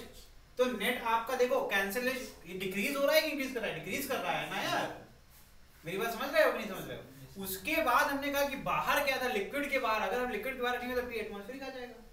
तो सिर्फ इनसाइड की बात करें तो अगर इनसाइड से 2T अपॉन आर लग रहा था, बाहर से रो जी एच लग रहा था, फिर हम जब बाहर चले जाएंगे एकदम तो एटमॉस्फेरिक बाहर से लगेगा, और वो 2T अपॉन आर भी बाहर लगाएगा, तभी तो वो मेंटेन करेगा। समझ में आ रहा है मैं क्या कहना चाह रहा हूँ? तो सब कुछ क्या हो जाएगा, फिर सब प्लस हो जाएगा सर, प्लस होगा कि नहीं होगा, इनसाइड की बात कर रहे हैं, तो P inside is equal to P atmospheric plus rho G H plus 2T upon r, ठीक है। आगे लिखिए, excess pressure inside a soap bubble, note हो गया था कि नहीं, सोप बबल की बात हो रही है, लिखिए, since soap bubble has two surface, लिखिए फटाफट लिखिए, since soap bubble has two surface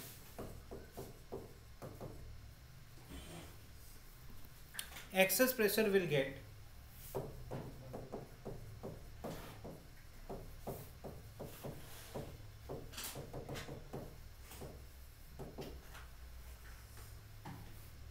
doubled as compared to a drop.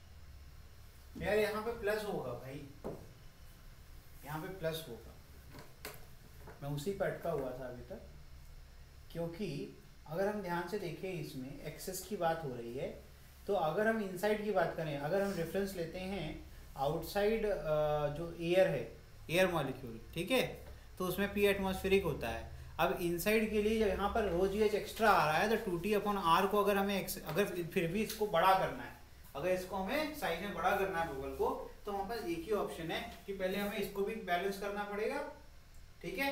तो रो जी एच लग रहा था तो मैं माइनस को किया था, मैंने कहा था एक्स्ट्रा जो लग रहा है, मेरे दिमाग में जो साइकोलॉजी चल रही थी, लेकिन जब मैं इसको ध्यान से देखा तो भैया इनसाइड के लिए बात करेंगे तो एक्सेस कहाँ से आएगा, इनसाइड माइनस आउटसाइड।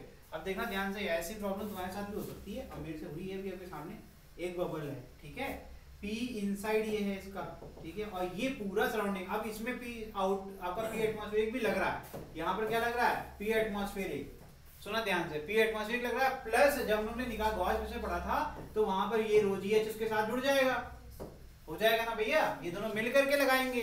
अब उसके अगेंस्ट में बेचारा ये अकेला P इनसाइड, और इन दोनों का डिफरेंस जो होगा वो पीछे अगर हम इस लिक्विड को हटा दें 2T/R था, कि अगर उसके बाद भी बबल बड़ा हो पा रहा है साइज में, उसका कॉज क्या है, इनसाइड में 2T/R excess extra amount of pressure है जो कि P एटमॉस्फेयर कैंसिल कर रहा है। अब यहाँ पर रो GH भी आ गया, तो सबसे पहले कि हमारे पास पहले से 2T/R रिप्रेजेंट करता है कि P एटमॉस्फेरिक को वो क्या कर ले रहा है, बैलेंस कर ले रहा है। तो अगर रो GH इसमें ऐड कर देंगे 2T/R में तो ऑटोमेटिकली जो ये एक्स्ट्रा आया था इसको वो कैंसिल आउट कर देगा।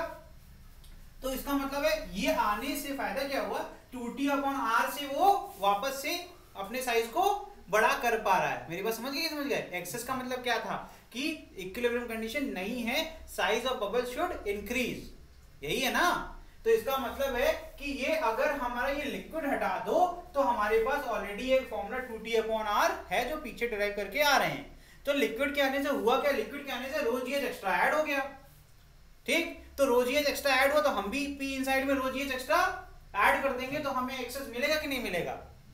क्यों भाई, अब आ रहा है, कुछ आ रहा है? तो अब जब हमने ये इक्वेशन लिखा, जब हमने ये इक्वेशन लिखा तो हमने क्या किया, इज इक्वल टू क्या था यहाँ पर, ये था भाई P inside minus P outside. मैं इसको उठा करके इधर भेज रहा हूं, यही तो कर रहा हूं, और P आउटसाइड क्या होगा, P एटमॉस्फेरिक। अब सब सही है, समझ में आया कि नहीं आया? वो मेरे दिमाग में थोड़ा गड़बड़ हो गया था, माफ करना, लेकिन अब मैंने ठीक कर दिया। क्या भाई कुछ आया तुझे, कहाँ डाउट कहाँ है, कुछ जल्दी पूछ, कुछ आ गया? बस ठीक है, लिख लो फिर, ये सही कर लो सब लोग भाई, ये गलती हो गई हमसे, ठीक है।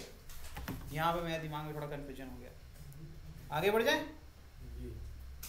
चलो अब सही है। यहाँ पे देखो, अब कह रहे हैं कि सोप बबल की बात कर रहे हैं, तो सोप बबल में आपके पास कितने हैं भाई, 2 हैं, ठीक है, क्योंकि एयर जब एयर ड्रॉप होती है तो अंदर एयर वाटर मॉलिक्यूल होते हैं, वो सारे वाटर मॉलिक्यूल क्या करते हैं, इनसाइड प्रेशर बिल्ड करते हैं, ठीक। लेकिन जब हम बात करते हैं सोप बबल की तो अंदर क्या है, अंदर कुछ नहीं है, हॉलो है वो, है ना। तो क्योंकि ये हॉलो स्फीयर बनाता है तो एक इनर सरफेस होता है, एक आउटर सरफेस होता है, तो यहाँ पर जो आपके 2 सरफेस बन जा रहे हैं, इसलिए डबल आप प्रेशर भी क्या होता है, ट्वाइस हो जाता है। समझ में आ रहा है कि नहीं आ रहा है? तो लिखिए इसके अंदर double as compare to drop, यहाँ तक लिख लिया, तो लिखिए यहाँ पर इसके आगे P inside minus P dash is equal to 2T/R, ठीक है। आगे लिखिए P dash minus P outside is also equal to T/R। मैं समझा रहा हूँ, टेंशन मत लो, ठीक है। अब देखो जब सोप बबल की बात कर रहे हैं तो देखो यहाँ पर 3 लेयर, 3 चैम्बर्स में बोलता हूँ एक्चुअली। एक हो गया ये हॉलो वाला रीजन जो इनसाइड हो गया। अब यहाँ 2 है तो कुछ इसकी थिकनेस भी होगी, तो वो एक पर्टिकुलर मीडियम बन गया। इस मीडियम के अंदर भी प्रेशर अलग होगा, तो एक पेयर बन रहा है P डैश और P इनसाइड का, एक बन रहा है P आउटसाइड और P डैश का, और जब ये दोनों बैलेंस होंगे तभी आपका आउटसाइड होगा। तो एक्चुअल में यहाँ क्या जाएगा, 2T/R एक्सेस प्रेशर एक बार उन दोनों के पेयर के बीच में, और एक बार P डैश और P एटमॉस्फेरिक के बीच में आ जाएगा आपका 2T/R। समझ में आ रहा है कि नहीं आ रहा? जब इन दोनों को ऐड करेंगे तो हमें क्या मिल जाएगा, अगर हम डायरेक्टली करेंगे तो P inside is equal to 2T/R plus, जब ऐड करोगे तो कट जाएगा ना P डैश, तो बचेगा 4T/, ये है डिफरेंस, ट्वाइस हो जाता है, ठीक है।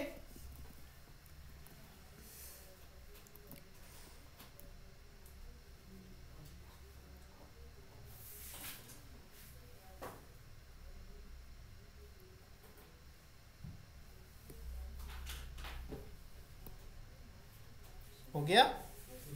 चलिए आगे लिखिए हेडिंग, नेक्स्ट लिखिए एंगल ऑफ कांटेक्ट। लिखिए इसके अंदर the angle enclose between the tangent plane at the liquid surface. Tangent plane जानते हो, लिक्विड सरफेस पे जो टैंजेंट ड्रॉ करोगे उसकी बात कर रहे हैं, ठीक है। आगे देखिए, and the tangent plane to the at the solid surface at the point of contact inside the liquid is defined as the angle of contact. The angle of contact depends on the nature of solid and liquid in contact. ये simple सी बात हो गई यार। जिस point पर जैसे आप कोई भी आप सरफेस किसी भी डिजाइन कर सकते हैं। नाव जो होती है ना, बोट तो कर्व्ड होती है नीचे से, है ना, जब उसको हम पानी के ऊपर लेके जाते हैं तो जो कांटेक्ट होगा वो टैंजेंट बनाओगे जो सरफेस जिस भी पॉइंट में, मान लो ऐसे हो, यहाँ पर ये आपका मॉलिक्यूल टच हो रहा है, ठीक है, तो आप क्या करेंगे, एक सिंगल पॉइंट पर आपको टैंजेंट बनाना पड़ेगा जिसमें ये दोनों टच कर रहे होंगे, वो एक एंगल बनाएगा कि नहीं बनाएगा विद द सरफेस, बनाएगा ना। तो इन दोनों के बीच के एंगल की बात हो रही है। और अभी हम लोग ये देखेंगे, कोई दिक्कत नहीं है, हमारे पास मल्टीपल हैं फिगर्स, ठीक है, देख रहे हो ये एंगल थीटा सी नीचे, ये वाला एंगल ऑफ कांटेक्ट, अलग अलग तरीके का आपको सरफेस दिख रहा है कि नहीं दिख रहा है, कॉनकेव सरफेस है, कॉन्वेक्स सरफेस है, और एक कैसा है हॉरिजॉन्टल। समझ में आ रहा है कि नहीं आ रहा है? मैं अभी एक्सप्लेन करूंगा इसको, कोई बात नहीं, पहले इतना लिख लो, effect of temperature on the angle of contact. इसका ये लिखेंगे, उसका समझेंगे, लिख डालो फटाफट।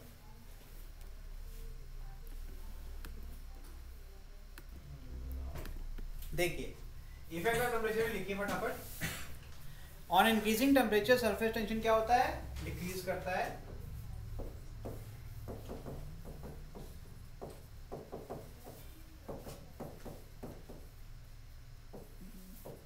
सरफेस टेंशन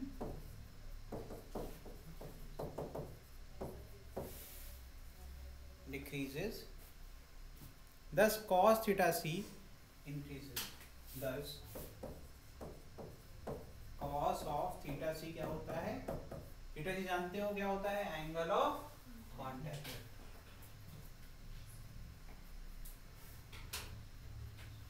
ठीक है,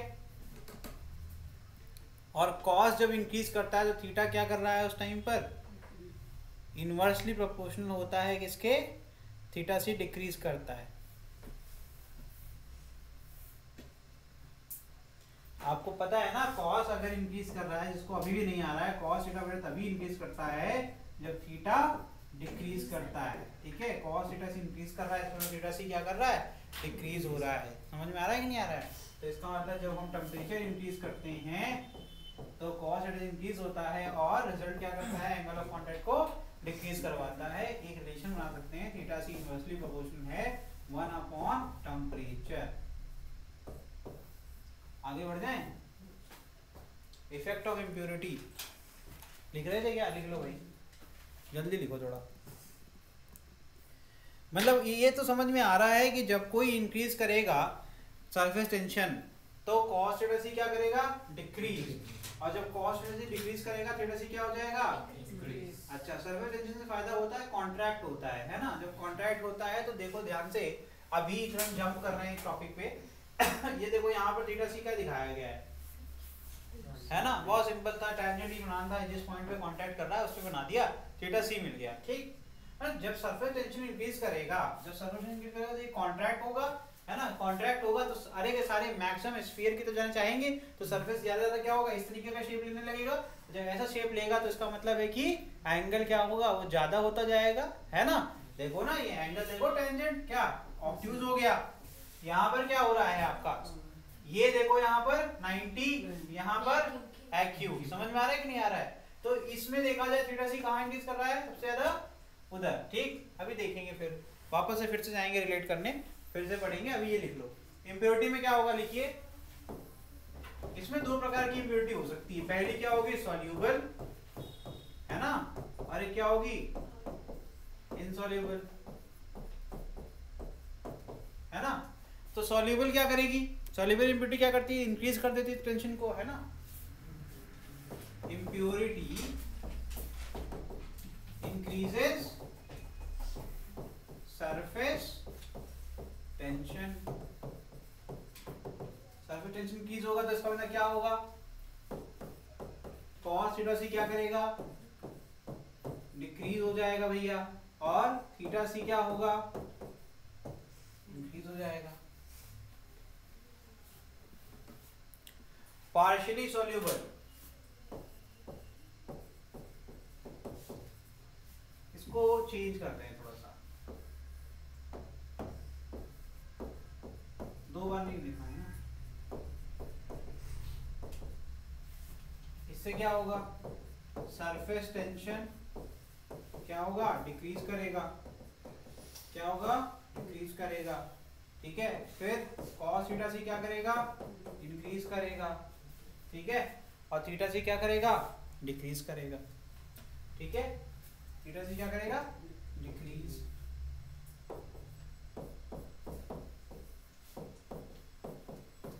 ठीक है।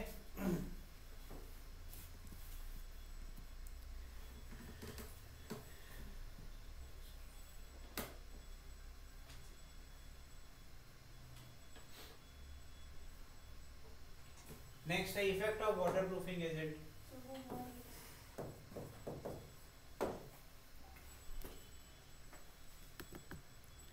लिखिए next, effect of waterproofing agent लिखिए। एंगल ऑफ कांटेक्ट इंक्रीजेस, ऐसे सीधे लिखो, theta C increases due to presence of waterproofing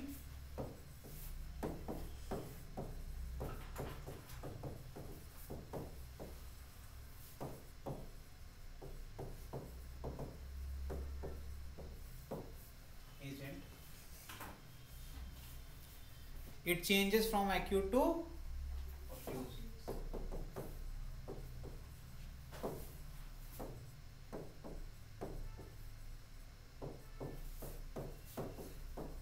Acute से क्या हो जाता है, obtuse हो जाता है। आगे बढ़ जाएं। नेक्स्ट हेडिंग है शेप ऑफ लिक्विड, ऐसा कहते हैं शेप ऑफ मेनिस्कस। जो भी हम लोग पढ़ने वाले तीन शेप, कॉनकेव, हॉरिजॉन्टल और कॉन्वेक्स। इसमें कोहेसिव अधेसिव फोर्स की वजह से ऐसा होता है, वो भी हम पढ़ाएंगे, समझ में आ जाएगा। यहीं पर तुम्हारा चैप्टर खत्म हो जाएगा।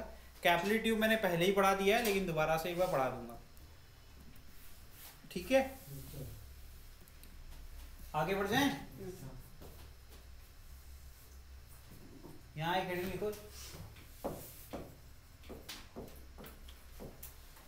Shape of meniscus.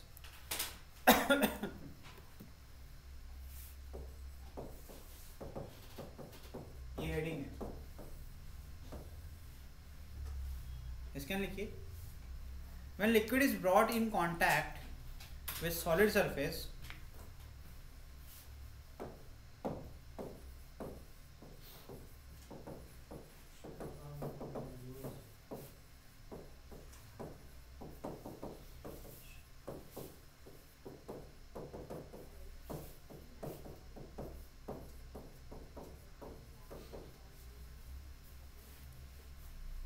the surface of the liquid becomes curved.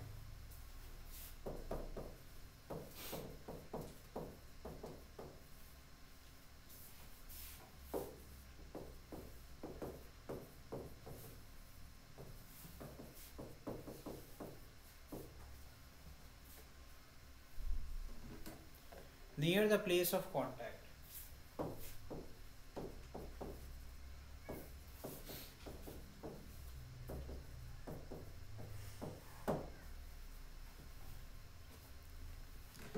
The shape of surface depends upon the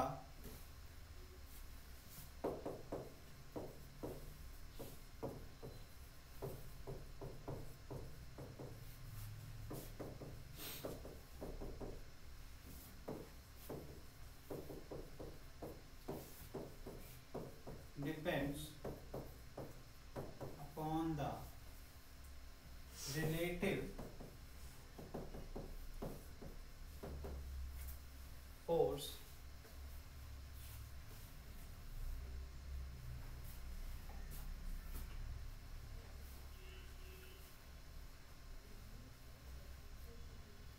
force of magnetism cohesive force, ठीक है, between the liquid molecules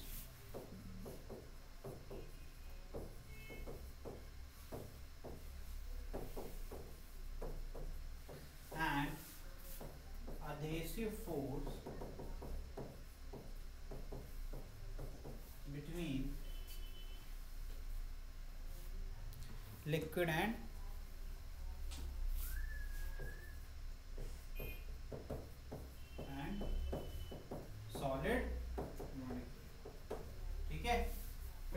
now देखो, जो आपका किसी भी कंटेनर में अगर नोटिस करना, ठीक है, जो आपका एजेस पे होता है वहां पर आपका कभी कभी कर्व्ड फॉर्म में आपका पानी होता है, ठीक है, या तो ऊपर की तरफ होगा या नीचे तरफ, तो फ्लैट भी हो सकता है, ठीक है, तीनों केसेस है। तो किस पर डिपेंड करता है, तो एक्चुअल में आपके जो दो लिक्विड मॉलिक्यूल के बीच में कैसा फोर्स होता है, कोहेसिव। लेकिन जो अगर बकेट है या कोई जार है, तो वो जो जार है वो सॉलिड है और उसके बगल में जो मॉलिक्यूल होगा वो लिक्विड होगा, इनके बीच में अगर फोर्स होगा कौन सा होगा, कोहेसिव एडहेसिव। अब यहाँ पर रिलेटिव क्यों बोल रहे हैं, कि जिसका रिलेटिव फोर्स ज्यादा हो जाएगा उसकी तरफ ज्यादा अट्रैक्शन हो जाएगा, ठीक है। तो मान लीजिए कि आपका जो रिलेटिव फोर्स है एडहेसिव वो डोमिनेट कर जाए कोहेसिव को, मैंने क्या बोला, एडहेसिव डोमिनेट कर जाए कोहेसिव को, तो क्या होगा, वो शेप वापस से हॉरिजॉन्टल हो सकता है, नहीं हो सकता ना। वो क्या करेगा, आखिरी के जो होंगे वाटर मॉलिक्यूल उनको अट्रैक्ट करेगा, हो सकता है ऊपर ले जाए, हो सकता है एडहेसिव कमजोर पड़ जाए, कोहेसिव ज्यादा हो जाए, तो क्या करेगा, वो स्फेरिकल कॉन्वेक्स वाला शेप ले लेगा, क्योंकि वाटर मॉलिक्यूल के बीच में ज्यादा फोर्स और अट्रैक्शन है। तो जो एकदम साइड में जो लगा हुआ है जार के साथ, वहां वाले मॉलिक्यूल को भी खींच ले और क्या करे, एक कर्व बना ले, क्योंकि मैंने आपको समझाया था कॉन्ट्रैक्ट होगा तो हमेशा स्फेरिकल शेप में ही आएगा। वो मैंने आपको चेन बताया था ना, जैसे सारे के सारे किसी खींचते हैं, समझ में आ रहा है कि नहीं आ रहा है।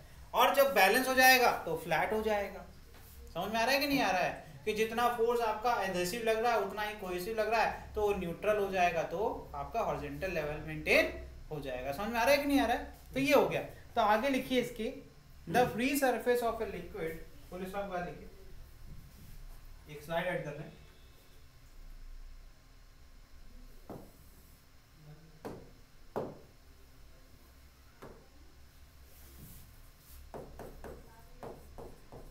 प्लीज देखो, ये जो लिखवा रहा हूँ ना, सिर्फ और सिर्फ जब भूल जाओ तो पढ़ने के लिए लिखवा रहा हूँ, जब अगर आपको समझ में आ जाए तो इसको पढ़ने की जरूरत नहीं पड़ती दोबारा, ठीक है। The free surface of liquid which is near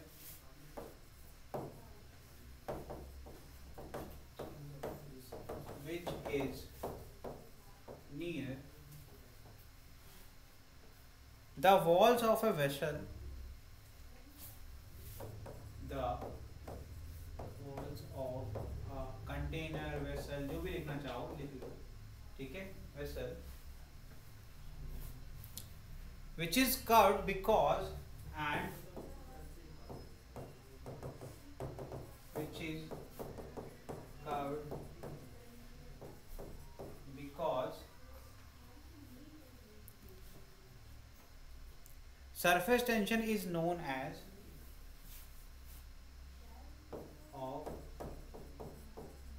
surface tension is known as shape of meniscus, उसी शेप को क्या कहेंगे, शेप ऑफ मेनिस्कस, ठीक है, ठीक है।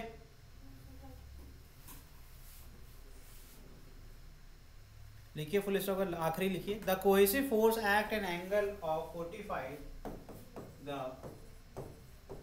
Cohesive force act an angle of 45 degree, but adhesive force act at an angle of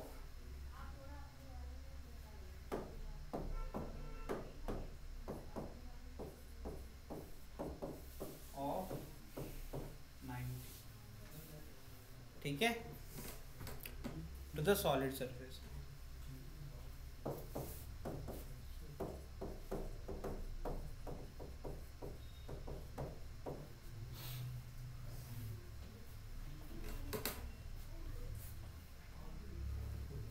यहाँ लिख लो फ्रॉम लिक्विड सरफेस, ये पूरा मैटर चेंज कर देना। लिक्विड सरफेस की तरफ से कितने पे एंगल लग रहा है, 45, और इधर से कितना लग रहा है, 90 पर, मतलब टेंजेंशियल। जब भी आपका लिक्विड सरफेस होगा ऐसे, तो अगर हम यहाँ पर कोई पॉइंट ऑफ कांटेक्ट है तो वहां से एंगल कितने पर लगेगा, हमेशा टेंजेंट बनाना पड़ेगा, उस पे लगेगा 90 डिग्री पर। लेकिन कभी भी अगर हम लिक्विड सरफेस साइड देखेंगे तो कितने एंगल लगेगा, वो 45 डिग्री पर। समझ में आ रहा है कि नहीं आ रहा है, ये लिखा हुआ है। चलिए अब पढ़ते हैं जरा ये टेबल। अब ये टेबल बना लेना, ये याद भी कर लेना, और इसमें ज़्यादा डिटेलिंग है नहीं, आपको जानकारी होनी चाहिए बस, ठीक है। सवाल समझने के लिए उतना जानकारी आपको होनी चाहिए, शेप ऑफ मेनिस्कस क्या होता है और कब होता है, ठीक है। तो क्लियर हो गया है यहाँ पर कि relation between cohesive and adhesive force अगर हमें देखना है, तो अगर हमें कभी भी वेसल के अंदर एक कॉन्केव सरफेस दिख रहा है, एक हॉरिजॉन्टल दिख रहा है या फिर एक कॉन्वेक्स दिख रहा है, तो क्या क्या कंडीशंस हो सकती हैं। तो देखिए यहाँ पर Fa डिनोट करता है एडहेसिव फोर्स को और Fc डिनोट करता है कोहेसिव फोर्स को। रिजल्टेंट फोर्स क्या होगा इन दोनों का, वेक्टर रिजल्ट। समझ में आ रहा है कि नहीं आ रहा है? अब वो रिजल्टेंट फोर्स ही मेंटेन करेगा इस वाटर के जो आपका स्ट्रक्चर, ठीक है। तो जब भी आपका एडहेसिव ज्यादा है कोहेसिव अपॉन √2 से, तो आपको कैसा दिखेगा, कॉन्केव सरफेस देखने को मिलेगा, ठीक है। और जो शेप ऑफ मेनिस्कस होगा उसको क्या नाम देंगे, कॉन्केव, ठीक है। जब भी आपका आपका एडहेसिव फोर्स कोहेसिव के √2 टाइम्स आपका होगा, 1/√2 टाइम्स, तो हमेशा आपका क्या हो जाएगा, क्योंकि रीजन क्या होता है, इधर देखो रिजल्टेंट देखना है। कोहेसिव हमेशा वाटर मॉलिक्यूल की तरफ जाएगा, वो हमेशा अट्रैक्टिव फोर्स है, इनसाइड की तरफ, इनवर्ड होगा, ठीक है। कंटेनर के अंदर उसके पड़ोसी हैं, दीवार के पास उसके पड़ोसी नहीं है। हमेशा कोहेसिव अंदर की तरफ ही होना भी चाहिए और होगा भी, ठीक। जैसे मान लो एक वाटर मॉलिक्यूल यहाँ पर है कंटेनर के एकदम यहाँ पर, ठीक। ये तो भाई इसको ऐसे खींचने की कोशिश कर रहे हैं 90 डिग्री पर, लेकिन यहाँ पर एक वाटर मॉलिक्यूल है, यहाँ है, इस तरीके से, है ना। इन सब का क्या होगा, रिजल्टेंट निकलेगा। तो रिजल्टेंट निकलेगा तो एक एंगल पर आएगा कि नहीं आएगा, ये बताओ। सब बराबर पर लगा रहे हैं कि नहीं लगा रहे हैं, अलग अलग एंगल पर। तो एंगल किससे बनेगा, इससे बनेगा। पहले इनका रिजल्टेंट सॉल्व करोगे तो आपको रिजल्टेंट अंदर की तरफ मिलेगा, और फिर इन दोनों का रिजल्टेंट आपको इस तरीके से मिलेगा। समझ में आया कि नहीं आया? तो कॉन्केव क्यों बन रहा है, इस तरीके से बन रहा है, देखना ध्यान से। जब ये अंदर की तरफ ही चला जाएगा तो ये वाटर मॉलिक्यूल को पहली बार ऊपर जाने का मौका मिल रहा था, रिजल्टेंट शिफ्ट होता बाहर की तरफ, है ना। कंटेनर के बाहर जाता रिजल्टेंट, इस वाले केस में रिजल्टेंट कंटेनर के बाहर जा रहा है, इसलिए इस वाटर मॉलिक्यूल के ऊपर जो लग रहा है ये इसके ऊपर के अब बाहर तो जा नहीं सकता, तो क्या होगा, वॉल पे चढ़ जाएगा, वॉल की तरफ चढ़ जाएगा। मतलब एडहेसिव डोमिनेट कर रहा होगा कहीं ना कहीं, एडहेसिव डोमिनेट करेगा तो क्या होगा कि ये इसके साथ चिपक। अब एक चीज बता मुझे, ये एक्स्ट्रा कहां से आया भाई, यहां तक तो सब बराबर है, तो इसका मतलब है कि जो यहाँ पर लेवल रहा होगा यहाँ वाले को खींच करके यहाँ लेकर चले गए तो वैकेंसी हो गई, सारे किनारे पे इकट्ठा हो गए, तो कैसा बन गया, हमारा बीच में खाली हो गया, बगल बगल में सब दीवार चिपक गए। ये बात समझ रहे हैं? जैसे यार वो कोई बनाना शेक पीता होगा कोई मिक्सर से, तो निकाल दोगे तो वॉल पे सारे चिपके रह जाते हैं, है ना। तो कहीं ना कहीं उनके बीच में एडहेसिव फोर्स ज्यादा है, कोहेसिव कमजोर है ना।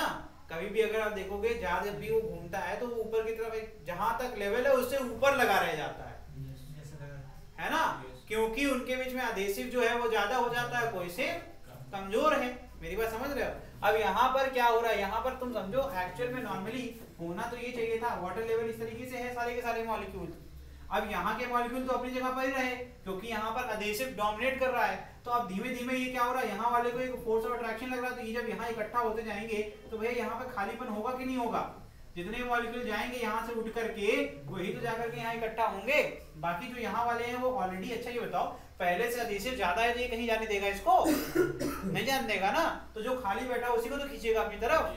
मेरी बात समझ रहे हो? और जब ये उठ के जाएंगे तो यहाँ पर वैकेंसी बनेगी, तो ये बनेगा कि नहीं बनेगा कर्व, है ना। अब इस वाले पे जाते हैं, देखो यहाँ एडहेसिव कमजोर हो गया, यहाँ कौन कमजोर हो गया, एडहेसिव। और यहाँ कौन है भैया, यहाँ कोहेसिव डोमिनेट कर रहा है, वही डोमिनेट कर रहा है। तो पहले देखो यहाँ के सारे ऐसे बना लो, ये तो अपनी जगह पर ही रहेंगे। अब यहाँ पर एक ऐसे लाइन खींच लो, जो यहाँ था बंदा इसको खींच लिया इसने, चल बेटा आ गया जा, है ना। क्योंकि कह रहा है कोहेसिव ज्यादा डोमिनेट है, अपने घर में आओ, बाहर कहाँ जा रहे हो, तो इसको खींचता गया। तो यहाँ पे एक वैकेंसी हो गई कि नहीं हो गई, यहाँ पे एक वैकेंसी हो गई कि हो गई। यहाँ के जो मॉलिक्यूल है वो कहाँ चले गए, यहाँ, जिसकी वजह से वो उभरा हुआ लग रहा है। समझ में आ रहा है कि नहीं आ रहा है? ये डिफरेंस है। यहाँ क्या हो जा रहा है, जितना आपका रिजल्टेंट है वो कंटेनर की वॉल के साथ चला गया, तो जो जहां पर है वहीं पर रह गया, क्योंकि रिजल्टेंट इसी प्रकार से डाउनवर्ड लग रहा था। तो मेम्ब्रेन जरूर बन जाएगी, लेकिन रहेगा वो हॉरिजॉन्टल फ्लैट। समझ गए? तो यही है। अब यहाँ पर देखो, यहाँ प्लेन बन जाएगा, यहाँ कॉन्वेक्स बन जाएगा। यहाँ जो एंगल ऑफ कांटेक्ट है वो लेस देन 90 होगा, है ना, लेस देन 90 होगा। यहाँ पर क्या हो जाएगा, इक्वल टू 90, और यहाँ पर greater than. Shape of liquid drop अगर हम देखा जाए, लिक्विड ड्रॉप बनाएंगे तो यहाँ पर सबसे कम एंगल होगा, और यहाँ पर क्या हो जाएगा आपका ऑब्ट्यूज हो जाएगा, और यहाँ पर 90 डिग्री। लिक्विड ड्रॉप की बात कर रहे हैं, सिर्फ एक ड्रॉप की बात कर रहे हैं, ठीक है। लेवल ऑफ लिक्विड क्या हो जाएगा, राइज अप, यहाँ पर नीदर राइजेस नॉर फॉल, यहाँ पर तो गिरेगा।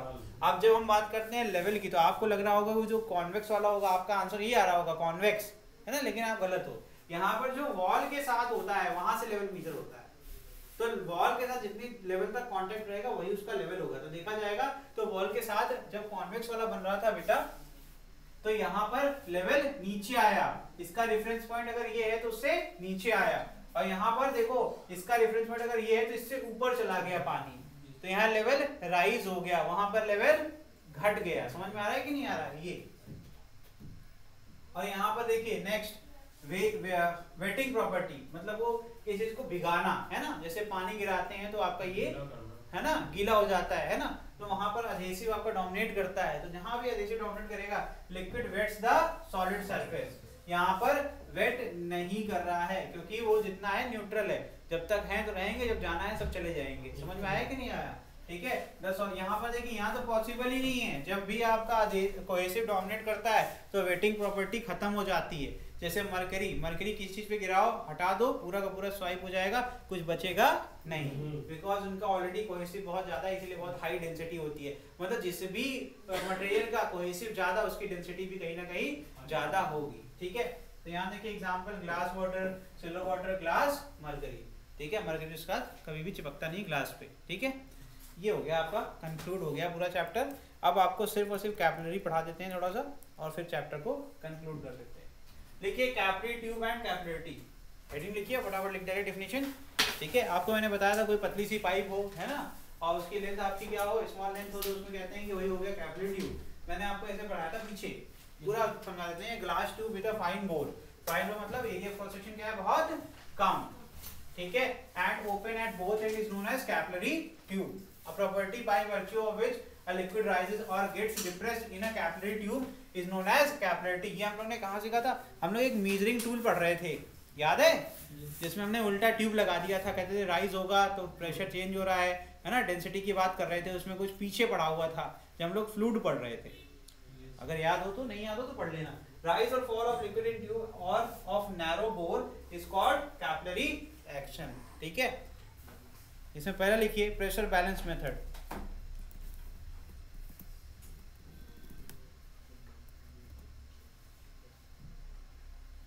ये लिखने के बाद तुरंत ये हेडिंग लिखनी है, फटाफट लिखिए बेटा। चलो ठीक है, आगे बढ़ते हैं। लिखिए इसको, प्रेशर बैलेंस मेथड। इसमें हम लोग कैपिलरी एक्शन के बारे में पढ़ेंगे। ठीक है, लिखिए, when capillary tube is first dipped in a liquid, when capillary tube is first dipped in liquid,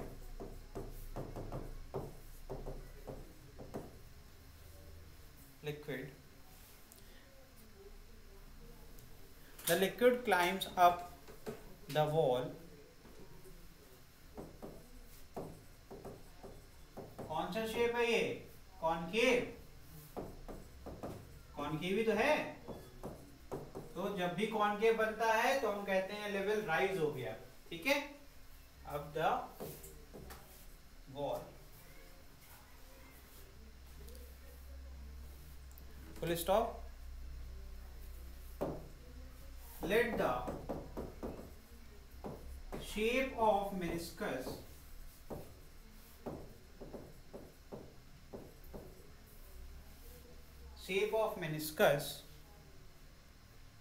be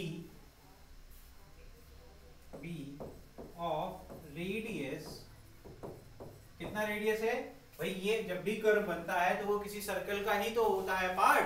तो जैसे मान लेते हैं ये कर्व क्या है, एक रेडियस r बना रहा है। ठीक है, उसके हिसाब से वो सोचते हैं। ठीक है, हमने मान लिया कि इसका क्या रेडियस क्या होगा, r। ठीक है, and the radius of tube p small r, and the radius of tube कितना है वो, स्मॉल r। ठीक है बेटा, एंगल ऑफ कांटेक्ट कितना मान लेते हैं, theta c। Angle of contact b theta c, and surface tension कितना हो गया, T।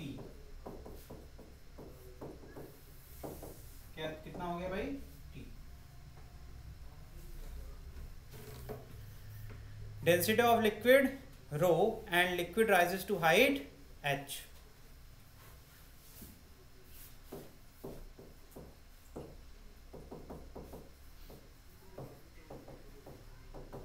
क्या हो गया, rho and liquid rises inside tube, inside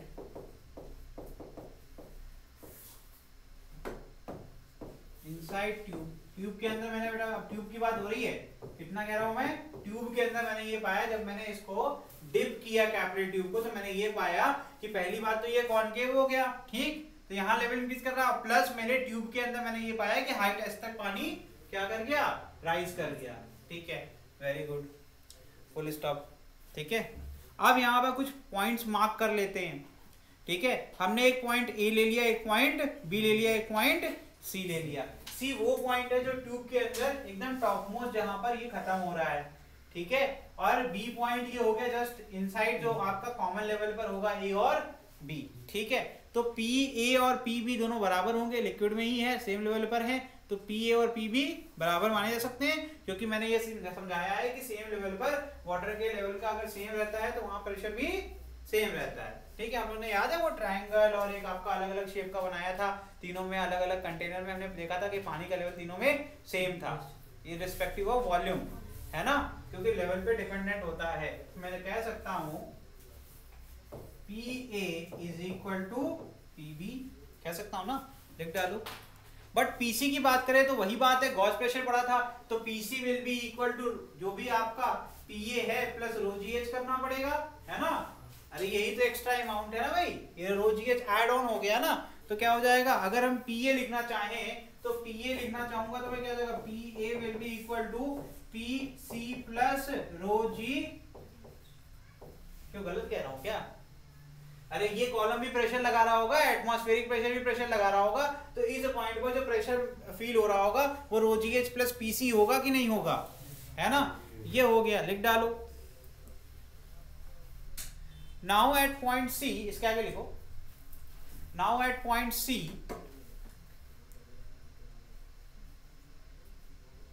it is on the curved meniscus,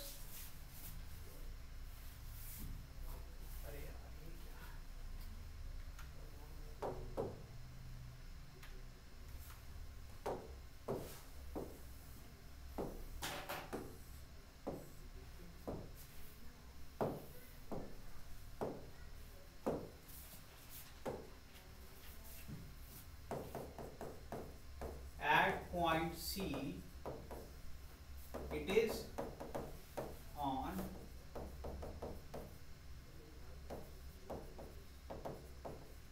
meniscus, ठीक है, which has P atmospheric and PC, यहाँ पे दो प्रेशर हैं, which has एक बाहर से P atmospheric और एक अंदर से PC, है ना, as the pressure on its concave and convex side,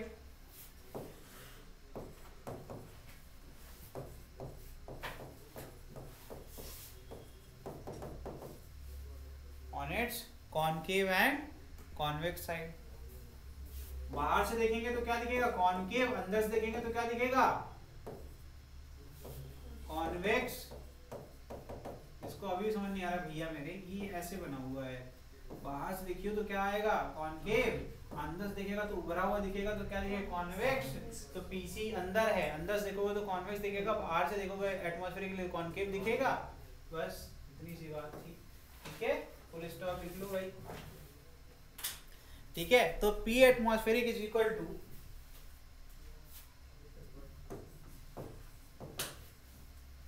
P atmospheric is equal to P atmospheric minus 2T upon R, ठीक है, प्लस रो जी एच। तो H की वैल्यू कितनी होगी, तो सबको रीअरेंज कर लीजिए, तो H इज इक्वल टू आना चाहिए आपका 2T अपॉन R रो जी, ठीक है। In terms of angle of contact ये बन जाएगा 2T cos theta C upon small R rho G. यही फॉर्मूला निकालने के लिए हम लोग ने ये डेरिवेशन किया। नेक्स्ट यही सेम फॉर्मूला डिराइव किया जा सकता है फोर्स बैलेंस मेथड से भी, ठीक है। हम लोग फोर्स के कंपोनेंट में करेंगे अब इसको फिर से। और हमने ये जो रिलेशन cos थीटा सी का निकाला है वो बगल वाला इनलार्ज व्यू जो है वहां से capital R is equal to R upon cos theta के फॉर्मूले से निकाला है। तो भैया मेरे कैपिटल R था तो हमने ये वैल्यू पुट करी है पीछे वाले फॉर्मूले में, तब हमें मिला cos थीटा सी वाला फॉर्मूला, ठीक है। ये है, समझ में आ रहा है, ठीक है। नहीं तो फिर ध्यान से इसको याद कर लेना, ठीक। देखिए नेक्स्ट फोर्स बैलेंस मेथड, देखिए the liquid continues to rise in the capillary tube, the liquid continues to rise in the capillary tube until the weight of the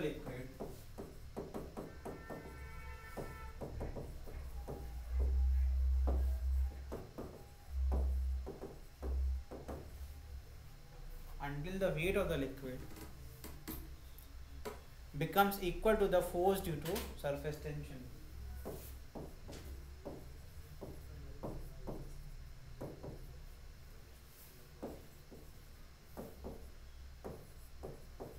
तुम कह रहे हैं कि सरफेस टेंशन का जो फोर्स है और जो आपका वेट है जब वो mg और ये दोनों बराबर हो जाते हैं, लिक्विड कॉलम जो वेट जो आपका रेज हो रहा है उसका जो वेट है, मतलब जो हाइट h तक लिक्विड कॉलम जितना भी अमाउंट है उसका जो भी वेट है वो जब सरफेस टेंशन के फोर्स के बराबर हो जाएगा तब वो राइज करना रुक जाएगा, इक्विलिब्रियम में पहुंच जाएगा।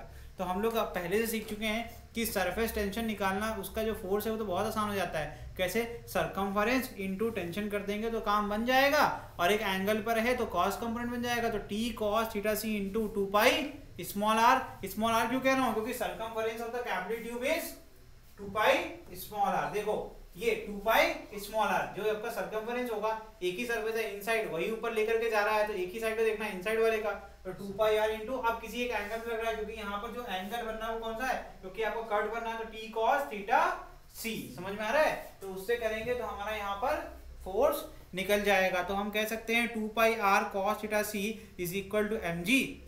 समझ में आ रहा है? और अगर ये mg के बराबर होगा तो हम h निकाल सकते हैं 2t cos थीटा सी अपॉन, अगर हम मास को इन टर्म्स ऑफ डेंसिटी करेंगे तो पाई आर स्क्वायर h आ जाएगा volume into density of the liquid, तो हमें मास मिल जाएगा।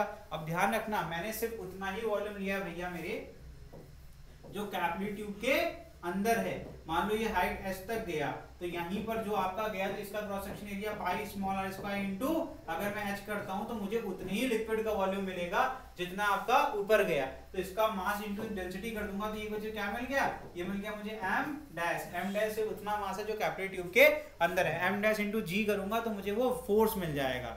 ठीक है, और जो टेंशन लग रहा है वो एक cos थीटा सी, क्योंकि ये फ्लैट नहीं है, ये कर्व्ड है ना, कर्व्ड है तो एक एंगल पर लग रहा है, एंगल पर लग रहा है तो t cos theta C into अगर हम 2 पाई r कर देंगे तो हमें क्या मिल जाएगा, सरफेस टेंशन का जो फॉर्मूला पड़ा था क्या पड़ा था, force is equal to tension into आपका लेंथ है ना, लेंथ हमेशा सरकमफरेंस होगी। समझ में आ रहा है कि नहीं आ रहा है? तो ये दोनों को इक्वेट कर देंगे तो हमें फॉर्मूला मिल जाएगा। तो यहाँ से आ जाएगा 2 पाई r t cos theta C is equal to pi small r square h into rho into g।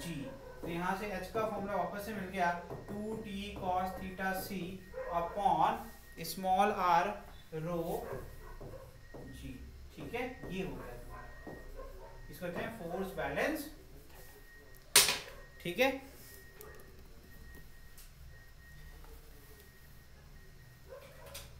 एक लास्ट है आपका जुरीन्स लॉ। जल्दी लिखो बेटा,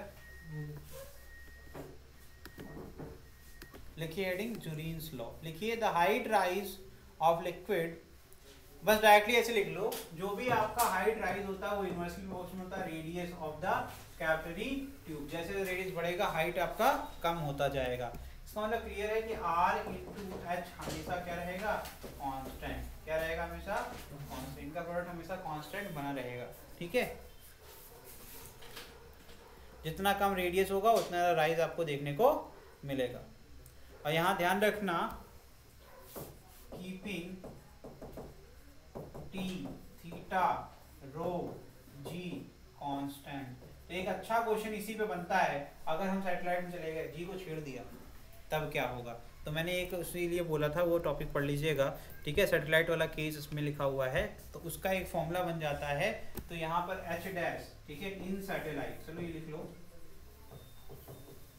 सैटेलाइट के अंदर अगर ये करना है तो वहां पर देखिए, water will rise up to top level but will not flow overflow. Radius क्या हो जाएगा आपका, आर डैश इंक्रीज कर जाएगा, ठीक है, in such way that final height is reduced and given by, जो आपका नया रेडियस हो जाएगा H dash is equal to हो जाएगा H R upon R dash. मतलब क्लियर है कि जो आपका कैपिलरी ट्यूब है, जितना भी उसका हाइट होगा वो पूरे हाइट तक पानी ऊपर आएगा, लेकिन गिरेगा नहीं, ठीक है, ओवरफ्लो नहीं करेगा। और उसका जो ये इसलिए होता है कि जो नया रेडियस बनेगा, जो आपका सरफेस बनेगा, शेप ऑफ मेनिस्कस बनेगा, उसका जो रेडियस होगा वो इस तरीके से होगा कि एच बेस को वो क्या कर दे, आपके रिड्यूस कर दे। समझ में आ रहा है कि नहीं आ रहा है। और ये कैसे आता है, जोरीन्स लॉ से ही ये चीज आती है। ये हो गया, चलिए ठीक है। तो अब आपको सिर्फ करने हैं न्यूमेरिकल्स, 2-4 न्यूमेरिकल्स हैं, कर लेते हैं फटाफट। Prove that if two bubble of radii R1 and R2 coalesces, मतलब इनको मिला रहे isothermally in vacuum, then radius of the new bubble will be। तो कह रहे हैं नया बबल का जो रेडियस होगा वो इंडिविजुअल के स्क्वायर के रूट टाइम्स बराबर होगा। कैसे करेंगे, तो इस क्वेश्चन को करना था तो बहुत ही कॉमन सेंस यूज करना है। तो एक चीज क्लियर बात होगी, तो जो नंबर ऑफ मॉलिक्यूल होंगे वैक्यूम के अंदर, अगर हम जब भी कंबाइन करेंगे तो जितने मॉलिक्यूल आपके पहले वाले बबल और दूसरे वाले पास है उतने ही हो सकते हैं, दोनों को जोड़ने के बाद भी, मतलब वो तो सेम बन जाएंगे, उससे ज्यादा नहीं हो सकता। तो number of molecule n1 plus n2 is equal to हो जाएगा टोटल नया बबल, है ना।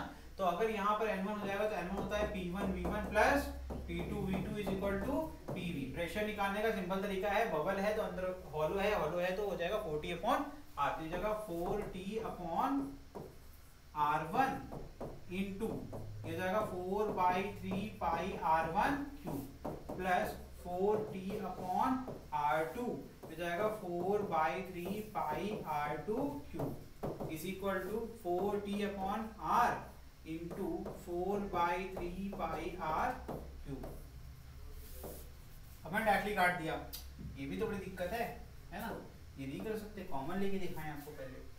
तो भैया जो कॉमन ले सकते हो ले लो, तो 40 कॉमन ले सकते हैं, 4/3 पाई कॉमन ले सकते हैं, बचेगा क्या r1 cube upon r1 plus r2 cube upon r2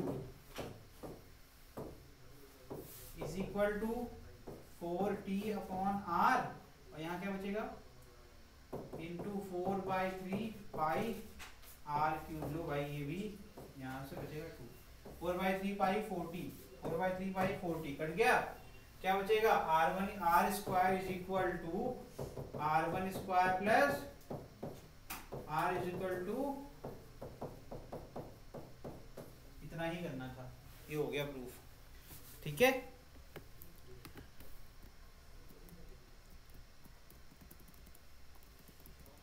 एक और क्वेश्चन करते हैं फटाक से, फिर खत्म करते हैं क्लास को। एक नहीं 2 क्वेश्चन करते हैं, फिर खत्म करते हैं क्लास को।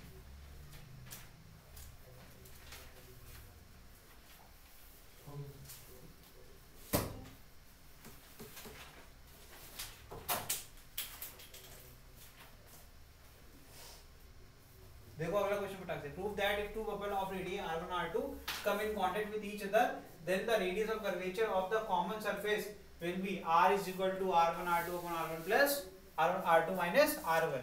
तो कह रहे हैं कि पहले अलग अलग है, जब वो कांटेक्ट में आते हैं तो जो नया बनता है कर्व जो बनता है उनके बीच का सरफेस, उसका जो रेडियस है वो कितना हो जाएगा r1 r2 upon r2 minus r1। कैसे करेंगे, पहले आप r1 r2 के लिए निकाल लीजिए, ठीक है। तो r1 is less than r2, तो प्रेशर के साथ क्या हो जाएगा, प्रेशर उल्टा चलेगा। तो प्रेशर क्या, जिसका रेडियस कम वहां प्रेशर ज्यादा, मैंने बताया था ना, एक साथ बैठा दो कम जगह में तो प्रेशर क्या होगा, इंक्रीज करेगा, ठीक है। तो इसका मतलब क्लियर हो गया कि P1 minus P2, pressure difference की बात कर लेते हैं, क्या आ जाएगा 40 अपॉन R। 40 अपॉन R क्यों किया, 40 अपॉन R मतलब ये हो गया बड़े भाई कि जो नया आपका बनेगा बबल, दोनों का कॉम्बिनेशन, उसका रेडियस कितना ले लिया हमने R, ठीक। तो P1 क्या जाएगा, ये जाएगा 4T/R1 माइनस 4T/R2। जिसका डिनोमिनेटर छोटा उसकी वैल्यू बड़ी मानी जाती है, ठीक है, इज इक्वल टू क्या जाएगा 4T/R। ठीक है, अब इसको अगर सॉल्व करोगे तो जो कॉमन है वो तो कट गया, तो बचा क्या 1/R is equal to 1/R1 minus 1/, LCM ले लो यार, R1 R2 माइनस, आंसर आ गया, क्या आ जाएगा, आसान था ये। एक और क्वेश्चन करेंगे बस, उसका खत्म हो जाएगी क्लास।